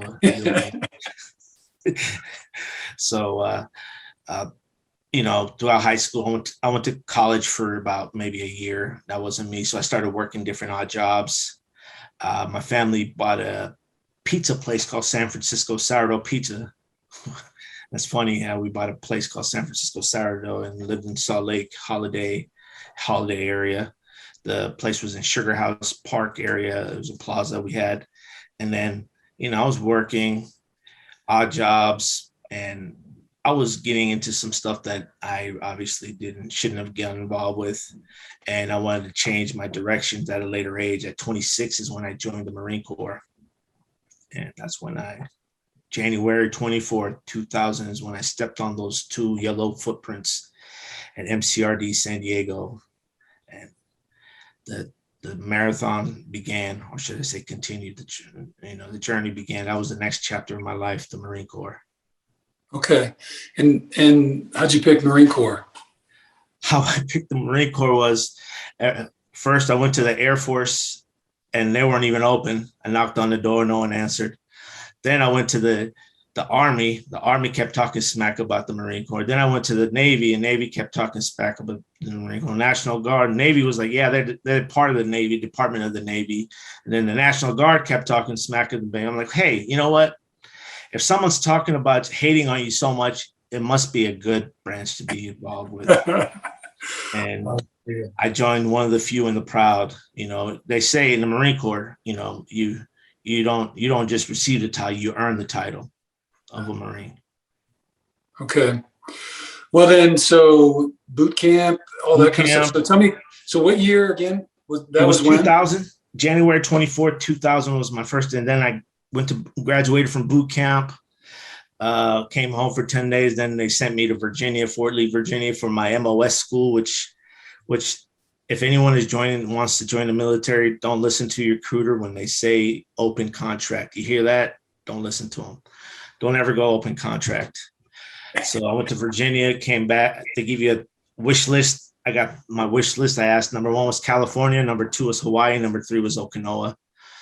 And I got my number 1 wish list. And then I got stationed in an area. And Camp Pendle is huge. It's a huge, huge camp. I was stationed in an area called Camp Horno. It's the middle of nowhere, basically, and there's so many different areas in Camp Pendleton. But I was in Horno. It's an infantry unit, but I was a supply clerk. And fast forward to 2001, we go on leave. I go on leave, come back. We're going on a float. I'm part of a MU, 15th MU. What is it called? Military Expeditionary Unit. And there's 3 ships, 1 big carrier. I was on the USS Dubuque. And we each MU ports off different either countries or different, like our first stop was Hawaii. And that was just to basically refuel and pick up other people from there. And then from there, we're going straight to like Australia. Australia was our first stop after Hawaii, which was Darwin. And that was on September 11th. MU usually pulls off to either a country or places do humanitarian and training with those countries, like East Timor or somewhere. And we go build a home and then we train their military as well. And then we landed in we ported off in Darwin, and we had Liberty for, on September 11th. On that day, we got off, we went to the restaurants, bars, wherever. And nighttime came, and I was at a restaurant, or was it a bar? I don't remember. And all of a sudden we hear Shore Patrol and MP saying, "Hey, everybody, beep, beep, beep, beep, get back to the ship." And there was a lot of cursing going on. I don't want to embarrass you at the moment, but and plus, if my mom listens, she might smack me in the head. Right. Good. She still hits me if I curse. So, but, God bless our moms. Yeah, I got on. Someone said America got attacked. I'm like, there's no way. So I thought someone was playing a prank on us, and so we're trying to get to ship as slowly as possible because we don't know what's going to happen next. I get on ship, walk in. There's an area where they have the cafeteria we call Chow Hall on the ship, and there's a big screen. And that's right when I walk in, I see the second plane hit the towers, and I was like, "Holy shit!" And we had to report to the front of the ship. First sergeant is yelling and say, "Marines, this is what we trained for. We're going to go and fight the enemy, blah, blah, blah." And I'm like, okay. I'm like, I'm not going to do anything. I'm going to be on ship because, we're going to, I thought we were going to Iraq because there was issues with Saddam Hussein and all the other stuff. 2 weeks into sea, I get a call saying, I get an email, like I'm phone call. Hey, but I get an email saying, hey, you got to report to your commanding officer. They flew me into the big ship, the USS Prelude, in a helo, because we're all basically close by each other. And one of the captains had remembered when I first got to the unit that I was from Afghanistan, and he was telling me about how the Mujahideen, that the Marines brought him Stinger missiles to fight the Russians. And he was like, "Hey, how well are you brushed up on your Dari and Pashto?" I'm like, "What do you mean?" I was like, he goes, "You're going to Afghanistan." I'm like, I just froze. I was like, I didn't know what to say. I'm like, "No, sir, I don't." Next thing, we go back and forth. I get flown back to my ship. I had to prepare, and I was attached to LARs, Bravo Company LARs, basically when we go to Afghanistan, we got shipped into to Pakistan. From Pakistan, we were there for probably a day, 24 hours, if that, maybe 10 hours, and we flew into Camp Rhino. It was 3:00 in the morning. I don't know what time it was. 2:00 in the morning, and C-130. There was a made-up runway, just landed on middle of nowhere in Camp Rhino. We basically took over this camp that the Taliban had. That's where they were transporting all their drugs, money, everything to basically get distributed throughout the Afghanistan or to the borders to get money from them and everything. So that's where the first night was. Sometime in November. We landed there. The next day or a few days later, I was asked to come and put up the flag. It was an honor to put myself in another. I put the second flag. We put the second flag up, and it was. I had goosebumps when we landed. I was like, "This is where I was born." I thought it was like a dream. Like, I'm landing, and ironically, same way that we entered, that we left, escaped Afghanistan, and so I had a lot of things. I had a lot of emotions and I didn't know how to express them at that time. But we did a couple missions. We got lost one day and got into a village, and all of a sudden you're here in an LAR. LAR is one of those vehicles with the tires, and it's like a tank with tires. And we got lost because we had to get to a convoy in a few days to extract the convoy so the Taliban won't be able to distribute their weapons. We got lost, and myself and we stopped, and they told me to go, "Hey, there's an old man there's a house, go in there and see if anybody's there." So I'm always the second one in because I speak the language. And I'm yelling and asking anyone if anyone can help us. We're Americans, and we're here to help you. We're looking for directions. No one wanted to come out. Obviously, they were afraid because they didn't know if it was the Taliban or what was going on. There was an old man sitting in there in a shawl, house down, and we walked in, and the guy had his shawl over him, and we didn't know if he had a weapon or a bomb. I was like, "Hey, listen, guys, I think this is just the village leader. Maybe he's just an old man." So I told him, "Hey, we're friends. We just need directions." And the way Afghans give direction is it's right behind the Safeway, behind the garbage can. That's basically what the direction was. He told us to go that way and this way and that way. So luckily, we figured out how to get there. The next day, we basically accomplished that mission. We extracted a big convoy that was distributing weapons trying to take it to Kandahar. And it was on like December 7th. We stopped them. Firefight happened. We had 5 minutes to stop everything. Got news, "Hey, extract, leave. Within 5 minutes, we got in the vehicles. 2 minutes into the vehicles, you hear a big and the explosion, you can feel it from a mile away. Basically, we stopped at the big extract. They had weapons and bombs, and that were and then from there we headed out to Kandahar Airport. There was a few times where we had to stop, and you see people from distance coming towards us. They're worried what's going on. One time, these two little boys came, and myself and one of the staff NCOs walked towards the boys and asked them what's going on. One of the kids' names, his name is Ahmad Shah Massoud.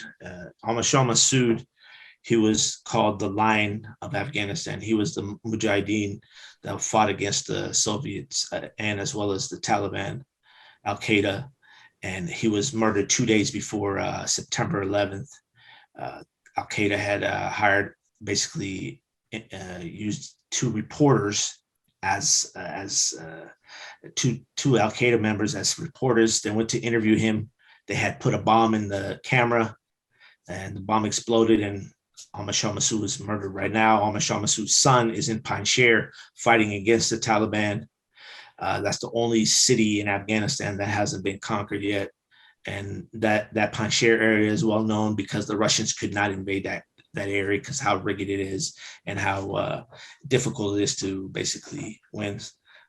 So that's a little kid. In our tradition, in our culture, when we shake an older person's hand, like maybe 60 or older, 70, you kiss their hand. This little kid is trying to kiss my hand. I'm 26 years old. Say, hey, take it easy, little guy.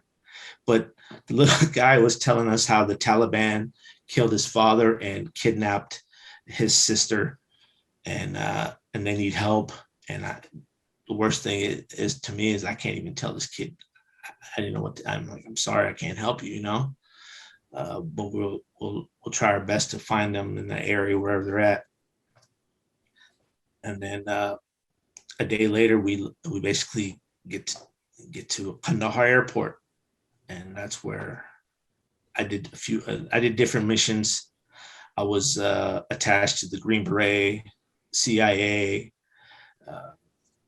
recon, you name it. I've done a few missions while out there, as well as interrogations. And at one time I was listening to a conversation before we got to Kandahar, and I basically heard the Taliban saying something about the Americans are here. They basically told our location, so we immediately moved the location to somewhere else, and we basically avoided the firefight. And who knows what would have happened back then? But yeah, that was one of the times. But yeah, I landed in Kandahar, and that's where I'm Kandari. My last name is Achekzai. Afghanistan is not like the United States where each state it's covered by villages, and your last name, how do you say it? Your last name is basically a part of a tribe. Your tribe. That's why it's hard to have a democratic country. Afghanistan can have. They can, but it's difficult. Too many egos in the country. So one wants the power, then the other wants the power. So that's the issues that's going on. Well, thank you for sharing. That's a lot. And I know there's a lot more as well. So let me just on a time frame kind of thing. So how long was that first deployment then? The first deployment was from August till March, April, May. Okay. I came home for 10 days. I went on leave for 10 days, and then I went back to Camp Pendleton. I get a phone call saying, hey, check, you got to go report to the commanding general or the officer in charge. I'm like, what did I do on my 10-day leave? Did I do something that I got in trouble? And I get over there and say, hey, you have to go to Kabul, Afghanistan. And that's where I was born, Kabul. So that tour, I was connected with the Intel group, Marine Corps Intel group at the American Embassy. And our duty was to basically find where the Taliban's are, as well as see how we can help the community of Kabul to develop with work and everything. So that was my job. And I have a question. Did you ever like reconnect with your family or like tell them you were coming back, or like were you able to tell them? So the first tour, there was a picture of me putting up the American flag, and reporters were not. So once we left, once September 11th happened, I had no connection with my family. I couldn't call, I couldn't email or anything. And Like family in the States or family in in Afghanistan the as well? States Okay. or Afghanistan, but I'll talk about that one too. Okay. They knock on the door, and my dad answers the door, and like, how can I help you? He goes, we need to talk to you about your son. And my dad said he just started crying. I'm like, why the hell you start crying? He goes, well, in the movies, when you see somebody come knocking on the door, they come and tell you news that somebody in your family passed away. And the reporter's like, no, he's alive. He's in Afghanistan. He's like, Afghanistan? Why is he in Afghanistan? And then they found out that I was in Afghanistan. But my second tour, I hadn't seen my aunt for 22 years. It was the first time I saw my aunt, and I got a chance to be able to go and have lunch a couple times and see relatives I hadn't seen for ages. Right. And my dad at the time was working for the Department of Defense, and he was working, or was he work for, I think, International Monetary Fund. And I get a call saying, hey, check, there's somebody at the door looking for you. I'm like, great. Another person. Because, a lot of people, when they find out there's an Afghan working there, always asking to see if they can get money or something, because to help them out. In our culture, we always want to help our neighbors. And my dad is at the door. I'm like, what the hell are you doing here, dude? He goes, I'm not your dad. I'm your older brother. I'm like, oh, great. Here, guys, don't listen to the old man. He's lost his mind. But yeah, my dad was working in there as well. So it was funny. I had another incident was where there was going to be an event at the American Embassy, and there was a threat that there was a taxi cab with a black door, and they had a bomb in it. I'm like, oh, so I'm on the streets, in the middle of the street with the checkpoint, and we see a taxi cab but without a door. And the first thing, the taxi cab comes, and we all pull out our rifles towards the taxi cab and told them, hey, turn off your engine and all the other stuff. In the back seat, it was one of my uncles that was visiting Afghanistan. He says, what are you doing here? He said, I nearly peed in my pants because you guys had all these wet rifles. So I said, yeah, that's not a threat. We let him go. But yeah, that was so I saw a few family members in good ways and in a scary way as well. Yeah, that's tough.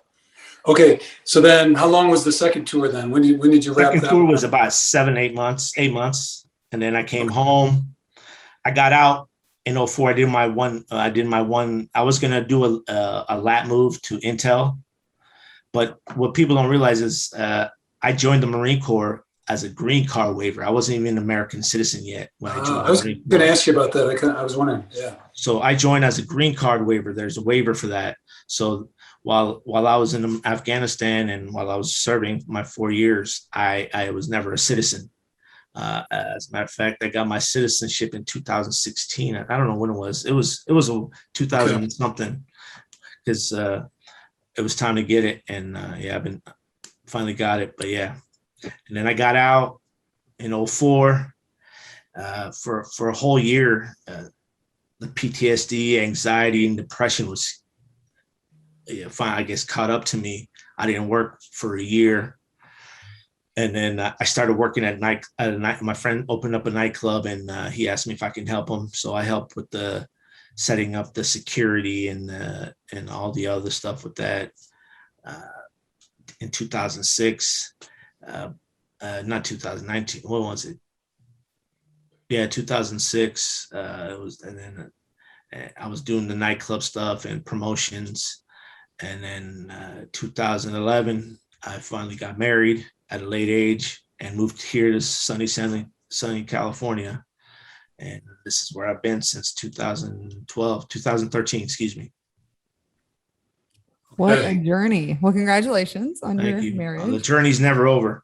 That's true. That's true. And did you have George Clooney here this entire time? No, my hair used to be black. I bet. It used to be black, but Life. I don't, Equally as good. Equally as good. thank you. I hear you. It's all natural. Nothing. I haven't colored it yet, so it's all natural. It looks good. Like It looks good. So, okay. So then got married, relocated, all that stuff. I knew you went back to school eventually, I think, as well. So you kind of done some of that stuff. And then somewhere along the way, because I just want to touch on it, because you're connected to MVP. And so just somewhere in there, you got introduced to MVP. I don't know if it was LA or where. So maybe just kind of give us that story just a little bit so we have some context for that. So I got the first time I saw MVP was a T-shirt Nate Boyer was wearing. Him and Jay Glazers are two of the founders of MVP. Yeah. And it was the Niners game. Kaepernick was kneeling, and found out what the issue was. And I saw MVP on the T-shirt. I'm like, what the heck is MVP? And then the pandemic hit, and the pandemic was messing with a lot of us veterans' minds, emotions, because when I'm not working, I'm sitting at home doing nothing other than maybe exercising here and there. And I'm like, and I saw that picture again. I'm like, you know what? Let me hit up MVP. I emailed MVP, and because the VA system is screwed when it comes to mental health. I've gone through literally in 1 year 4 different mental health doctors. If I don't have trust with the mental health doctor, how am I going to have trust with myself? So I found MVP March of 2020, and it was through Zoom because of the pandemic. You couldn't go there. Everything was Zoom for. So it was amazing to see that so many veterans and athletes are going through the same thing I'm going through, where I can have 30 minutes of working out and then 2 hours of peer-to-peer where I can honestly speak and have a bunch of brothers and sisters that have my back and understand what I'm going through and basically keep me accountable for everything. And that's, I think that platform and MVP has saved a lot of us. And I can't even I don't know how many times I thank Jay and Nate about creating this platform for all us athletes and veterans. Well, right on for that. So, having a safe space with people that'll listen and understand where you're coming from and also offer some supports to it. So, well, that's pretty good. So what year would that have been then? So you've been working with MVP for how long? I've been with MVP for over a year. Was it March? Okay. Yeah, about 16 months, maybe 18 months now. Right. And I've gone through a lot, and it's crazy the friendship I've made. And what athletes don't realize is we have this TV station on SHIP. I forgot the name, FSN or something like that. It's one of the worst receptions you can ever have to watch any type of game. But that 1 hour, maybe 2 hour football game or basketball game or any baseball game takes our mind away from war or our mental issues. And they give us a joy of watching something we love, from football to basketball to whatever our favorite sport is. And they don't realize how much they helped us with our mental issues, PTSD, anxiety, and I don't think they're people beg, they're millionaires. Well, guess what? They were not always millionaires. They had to go through a ritual like us. We had to it was like a boot camp for them. Camp here, practice here, school here, keep your grades up, coaches, parents, it was just like a boot camp for them as well. But they had to make sure they made that goal. They had to basically be there, or else they can make the NFL. Or it probably is one of the most difficult things to do is make the NFL. But what they do in the NFL right now, or whatever sport they play, they basically help us relieve the stress we get, because this gives us an opportunity to basically dream about something we could have done if we tried it. Right. Okay. Well, that's good to know. I mean, and you kind of think about that, the entertainment value, and I'm sure it's a lot different those when you're in or around or been there or going to some kind of combat situation and you're there with all the guys on the ship and you have a couple hours to be able to do that. So that entertainment value is pretty good. AJ, we kind of, I think you went over these kind of things. I guess, is there anything else about kind of the, being involved in those situations and the transitions back? Anything we haven't covered that you would think is important for people to kind of understand about some of the hurdles that veterans face after a deployment like that, serving the country, and then trying to reintegrate back into kind of normal life? Is there anything else we haven't talked about that you think would be? It's the people would need to understand is a lot of veterans, they think they have an ego that they can't go to get help. And athletes as well. They need to understand, I don't care if you're a big boy, when it comes to your mental health, get that help. It is important because if you hold it in for so long, we have 22 veterans committing suicide a day. And we need to break that stigma to basically say, hey, it's okay to be not okay. Yeah, so that's because we did a couple of shows around suicide prevention last year, and not specifically with the military, though we did another military support group. What was it? The Irreverent Warriors? Are you familiar with those guys out of they're also kind of a Southern Ally group, but they do these run walks. What do they call them? The shorts? Silkies. Skivvies. Silkies. Yeah. Silkies. They call them silkies, yeah. So, but anyway, so they run around and do all that stuff, but it's kind of the same thing, get people hooked up with people and having a conversation. So, well, I have a question. So, in thinking about just MVP and obviously something you said, that you have to have trust within the organization and the people around you. Obviously trust isn't something that you can just step into, but once you have that trust, I guess I'm kind of curious about the different tools and maybe practices that you have found helpful in dealing with mental health. And I think in here we have that physically you felt like MVP helped your body and increase your motivation to work out. And then mentally it lowered anxiety and stress and helped with focus and confidence. Could you talk a little bit about like the practices in place or things that you either do kind of now on a maintenance level for yourself to keep going? Are you talking more like a mindset? Well, yeah, or like, yeah, we'll kind of get into that. So I guess one of the things that we do also, so we also do we do a mindful awareness and performance groups. And so working with athletes and or others about mental prep and mindset kind of stuff.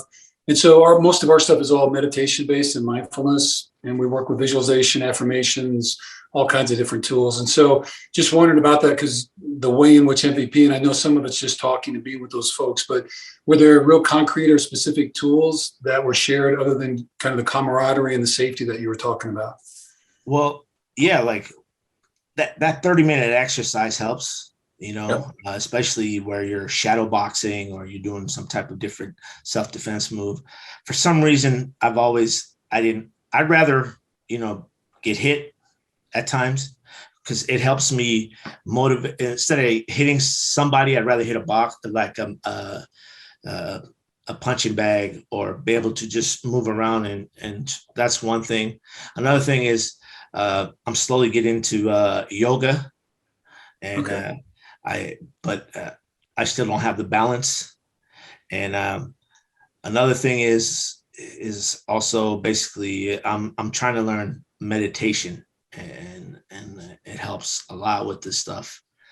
But it's at the end of the day, it's learning to love yourself, learning to care for yourself, and eating right a lot of times helps. I feel like I'm about to say a Hulkamaniac thing. You got to eat your vitamins, do your prayers, and but yeah, it's just taking care of yourself, and you're not being cocky or anything. You're not being selfish. You have to be selfish when it comes to yourself, especially when it comes to your mind, body, and soul. You have to make sure it's all right. Because if it's not, you'll have a lot of issues and you got to take care of that. And as a guy, you got to leave the ego at the front door and say, hey, I need help. Right. Well, and so just a lot of wisdom right there. So appreciate all that. So because really you can't pour anything out of your cup unless you fill your own cup up. And you do have to set boundaries. You got to be healthy about that and tell some people no and some things and all that kind of stuff. And so, well, so Emmy and I are both yogis. She's a certified yoga instructor with like 8,000 hours of training. I don't know what all that is, but anyway, 2 different formats and all that. So we're way into the yogi and love to, if you want to follow up and or others. So we're very strong into the meditation stuff as well. So, and we talked a little bit with Nate about maybe doing a little bit of that because my background too is a lawyer. I'm also a pastor and then a certified life coach. So we kind of work, through those transitions, but all of it again on mindfulness. So, okay, nice. So let me I guess one last thing then within that framework, and maybe you said it all, but I guess just one thing, like looking back, is there 1 or 2 key things, lessons that you've learned along the way that you wish you had known, I don't know, 10 or 15, before that would have saved you some grief? Like, is there any key insights here that might, that would be helpful for some of our listeners just as they're thinking about things? Well, yes and no. We learn from our mistakes, that's part of life. If you're not willing to get better, that's where you have a fixed mindset where you don't, whatever. I don't like challenges. Where you have a growth mindset where you're willing to learn, where you're like, that is difficult. I'm still going to try it. There's a quote, how's it go? I have it. Hold on. I wrote it down here. Nobody ever died from discomfort. So if you challenge yourself on a daily basis, you can basically overcome it. Anything is possible, but at the same time, if you can't overcome it, there's someone or somebody or a group that can help you overcome those challenges. Always ask for help. Always ask for help because someone else might have is more knowledgeable than you in a certain thing you're trying to do, especially. Yeah, no, that's great. Yeah, beginner's mindset, be willing to grow and learn, accept failure because it's just part of the growth process, and then do difficult things. That's the David Goggins kind of Bible right there is if you do difficult things outside your comfort zone enough, you eventually become comfortable doing difficult things. Definitely. And then that growth gives you the opportunity to do other more difficult things and you just keep kind of rolling. So, okay. All right. So let's see. Emmy, anything left on that? The mindset stuff you want to touch? Not necessarily, but I guess so. Where in all of this? So, what's next for you then? As you're kind of growing and, what's next career step? What's the next part of the journey look like? Next career step is entrepreneurship, as well as my wife makes jewelry. She's a graduate jeweler, and she's into the moon and all that. The reason why I fell in love with you is because of your Gemini moon or something. I'm like, what's going on here? I was like, great. So she makes beads. She makes beads and stuff. And then they asked to go to the ocean and the energy. I don't know, whatever. I said, okay, just make the one that keeps me from stopping being annoying to you. I tell her, but that doesn't work. So, but no, entrepreneurship. I'm in a process of starting a business, but once that business goes, then I want to talk about it. I wanted to start before I speak because I've done a few things and I told people about it and it didn't go too well. So this time my whole mindset is like, you know what? I'm going to shut my mouth, start the business, get it going.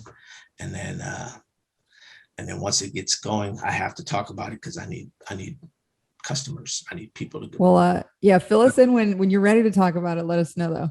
Definitely. Yeah. Well, so then met George at practice. Let's talk about some football.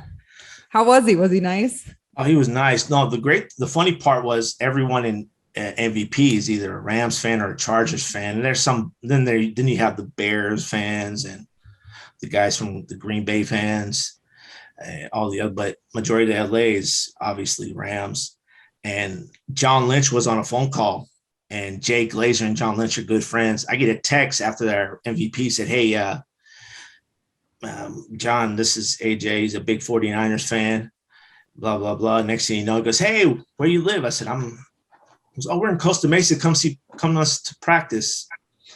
I'm like, okay. I had friends that played in the league. I really I'm not I worked in an industry where I saw one of my favorite actors, but but I don't know what it was about the 49ers. I went there before practice. All of a sudden, I got introduced finally to John face to face, and right when John was there, and he goes, "Hey, George, come here." I'm like, "Oh my God, I'm like, George, what's going on?" I was like, I got nervous. I'm like, I don't know what to say to this guy. I'm like, George Kittle, that dude's a beast. He's basically stiff arms everybody. I wonder if you have to wear a helmet around him when you go home or something. But I met him, and I was like, he's obviously one. He's one of the most amazing athletes and a person too. He's funny. You see his sense of humor, the way he carries himself, how he approaches life.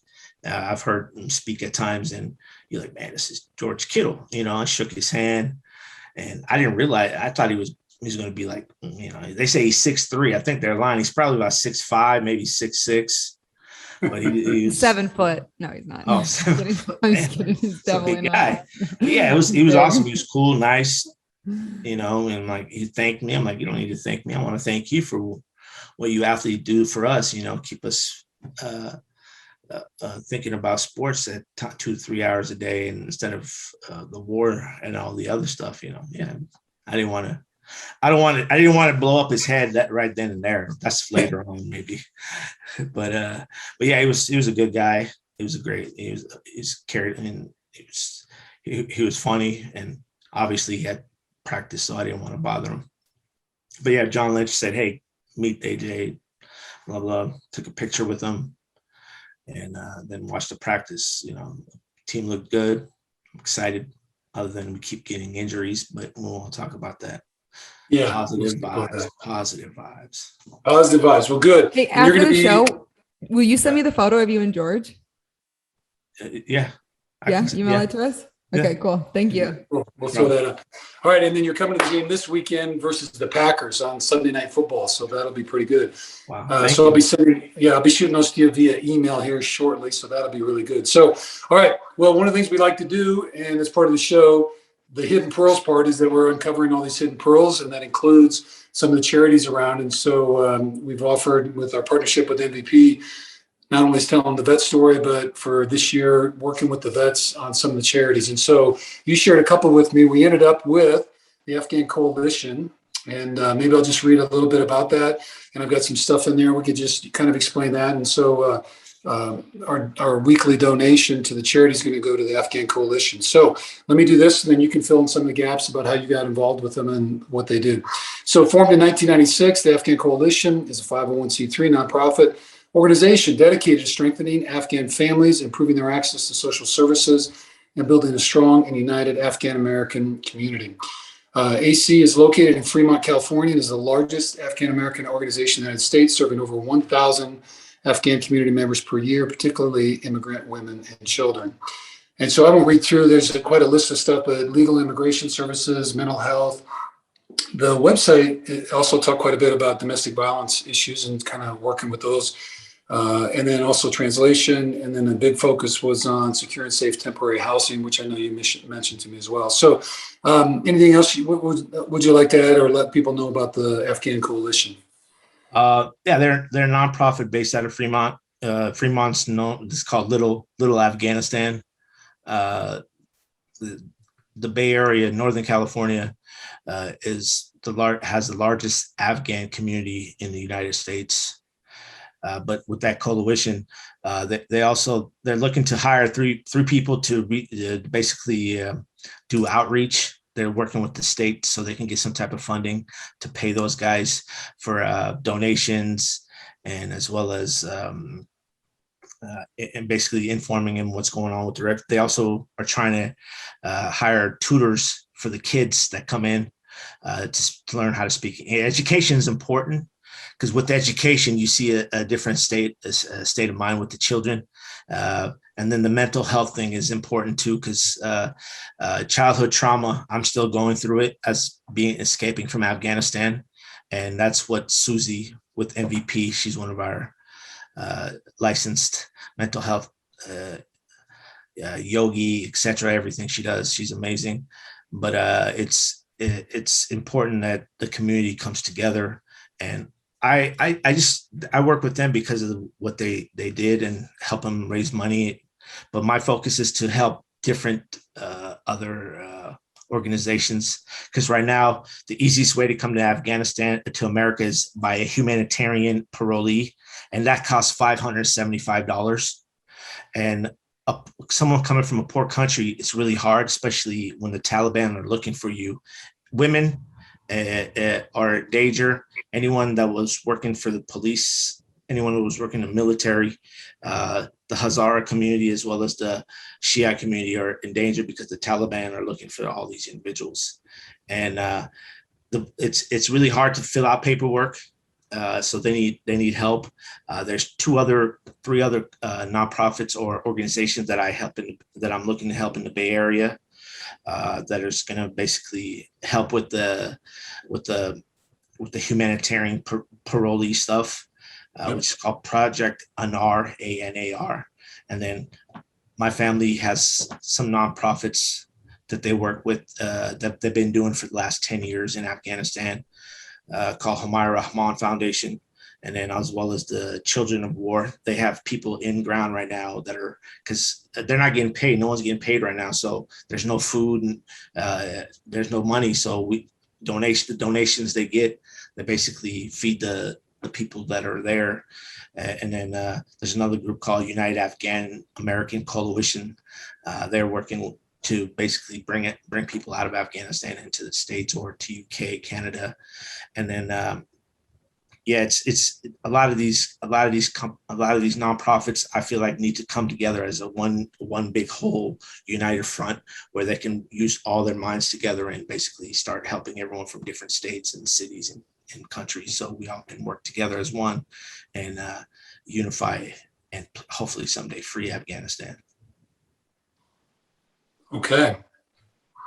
Well, we'll follow up with you to kind of divvy up, or however you want to go with the donation. And so we'll work together on that one. And then anything else that you kind of would like people to know about it, and or how can they help? So we'll post the Afghan Coalition's website in the show notes so people can get to that. And you can send us any of the other organizations that you're working with, and we'd be glad to include those. And I think for most of those, people can go there and donate if they'd like to do some of that. Is there anything else you'd like to ask people or tell them, on this issue? It's important to people to call their congressional leaders, to call them, email them, to tell them to tell the other countries to open their borders. I get it. These refugees come in and you're worried about someone taking your job. But if someone comes in a humanitarian parolee, they can't work for 2 years. The only way they can do is if they apply for some kind of notice saying, hey, you know what? I need to basically work so I can make some type of money. A lot of these people, Airbnb is giving 1 month of free rent, but living in the Bay Area, it's very expensive. So a lot of these guys, after a month, they're on the streets. So we're trying to work somehow to get at least 3 months of rent, so these people can come in if they come through a SIV visas, however way they came, so they can establish themselves, get a job, and start working in the community, so they can start helping themselves. Yeah. But at the end of the day, we're all human. We're part of the human race. We need to love each other and respect each other. These refugees, all they want is peace, and not to live a day with any more bombs exploding at all. Well said. Well, indeed. And you might have already answered our last question. So, yeah. But go ahead. Well, so something that we like to close with is, given everything, your very vast background and how you got to where you are now, this very interesting journey that you've been walking. We always like to finish with a little bit of hope. So we believe in hope and that the glass is always half full. So what are some things that give you hope? Maybe read again the situation in Afghanistan or anything else that's going on in your life. What gives me hope? Well, what gives me hope is seeing the young generation of Afghans step up and basically speak up for the women and children of Afghanistan and the refugees. they've made me proud that I don't have to be the one that always talks about this. And they basically they stepped up on a totem pole and not totem. What's that thing called with the track stars? What's that thing called? They hold when they're running and they have the baton. They took the baton and ran and never stopped. They've taken the baton and haven't stopped. There's a gentleman named Moshe Leezy. He's my cousin. He manages Marshmallow, the guy who wears the thing. Yeah. He started GoFundMe and raised over $600,000 for the refugees and distributed those to different nonprofits. Afghans are in the community, whether you might not know. People think I'm Greek or Italian, but we're in the community. You have doctors, you have nurses. My cousin's a dentist in the Bay Area. Another one's an engineer. Another one's a real estate agent in the Bay Area. You have DJs, DJ Shabazz from the Bay Area. He's a DJ out there. There's different guys that, there's so many Afghans in the community that you don't realize that they're prominent in their community as well. There's also congressional leaders in Hayward. I forgot the young lady's name, but they're here to basically, we're living an American dream. What's funny is I have a white picket fence, a house and a white fence. And I tell my wife, every time my wife, look, we're living the dream. I'm not rich, but I'm able to survive right now and live that American dream. And that's what all of us want. And all I want is peace, love, and unity, and, right. And hopefully we can see that in this country as well, because the name of this country is United States of America. We need to unite. There you go, brother. Well, that gives me hope. Just listening to you talk about we're all part of the human family, and we need to share a little bit more love and unity. And really, at the end of the day, everybody wants a fair shot, have a safe place to stay, take care of their family, those kind of things. I mean, it's really pretty core basic principles. And so hopefully we can kind of do that. Well, AJ, I appreciate it very much. Great listening to your story. Thank you so much for sharing. So we'll have, I'll be sending you the 2 tickets. All right. And this week we are also, like we did last week with the Pennsylvania National Guard, we're sending some California National Guard veterans who had tours.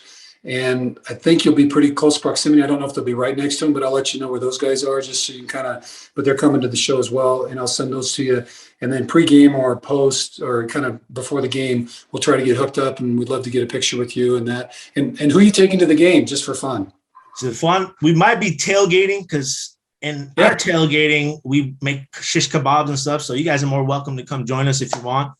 My cousin goes, hey, let's tailgate. I'm like, bro, I don't know about tailgating. You got to cook, you got to clean, but they're willing to cook and whatever if we do it. So I can get you guys heads up, but it will be my cousin. He's a big Niners fan too. His name is Waleed. Okay. And I told him, hey, I haven't told him yet, but I know when I went to the one game here and he was jealous, and I'm like, man, I'm sorry. I wish you were here. I would have invited you, but. And then I sent him a picture of George, and he got mad for a few days. And then saying, that's what you get for living in the Bay Area, bro. You should have come move out here, But yeah, so your cousin that manages Marshmallow, George gets Marshmallow stuff all the time, and we love their merchandise. Yeah, we got a lot of Marshmallow stuff in the family. Yeah. Oh, really? So good. Okay, good. Yeah. You guys get merchandise. Now I got to talk to my cousin. What's going on here? We don't get it. George gets it. George, I have. He just randomly, like every few months, Marshmallow, they send him a box of new stuff. I don't know. You know what I mean? So it's like hats and sweatshirts. Yeah. So no, it's good stuff too. They do a good job. So I might have to talk to somebody, see what I can do for you guys. I don't know if I have that kind of pull because I don't run a 4.5 40. So there you go. All right. Well, just shoot me a text when you get on site wherever you are, and then we'll figure out how to coordinate and all that kind of stuff. So that'd be great. So appreciate it very much. Emmy, anything else you want to say in hope, or I think we kind of. I just want to say thank you very much for having me and allowing me to speak and have a platform to express what's going on in this world. Yeah, I appreciate it very much. So we look forward to seeing you on Sunday. Thank you so much for being on. Have a good one. Take care. Great day. You. Yeah,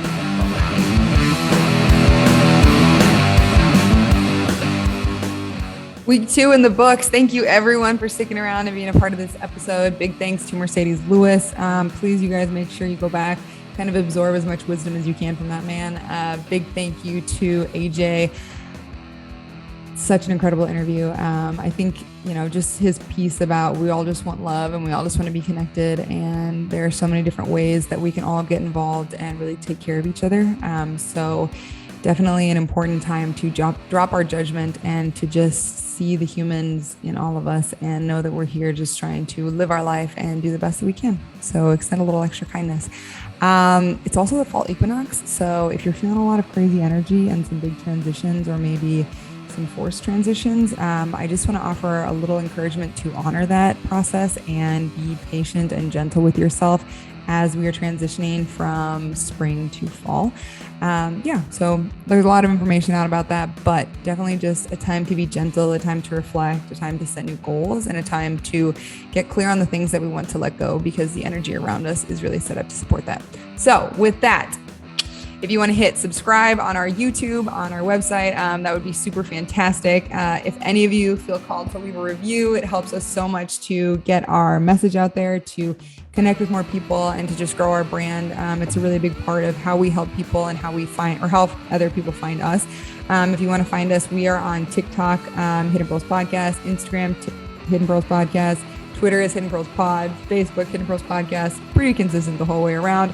Our website is thunderbirdperformance.com. And if you ever want to submit an Ask George question, you can just email us at info@thunderbirdperformance.com with hashtag Ask George in the subject line. So thank you so much. We are so proud to do what we do, and we couldn't do that without all of you. So have a fabulous week and go Niners.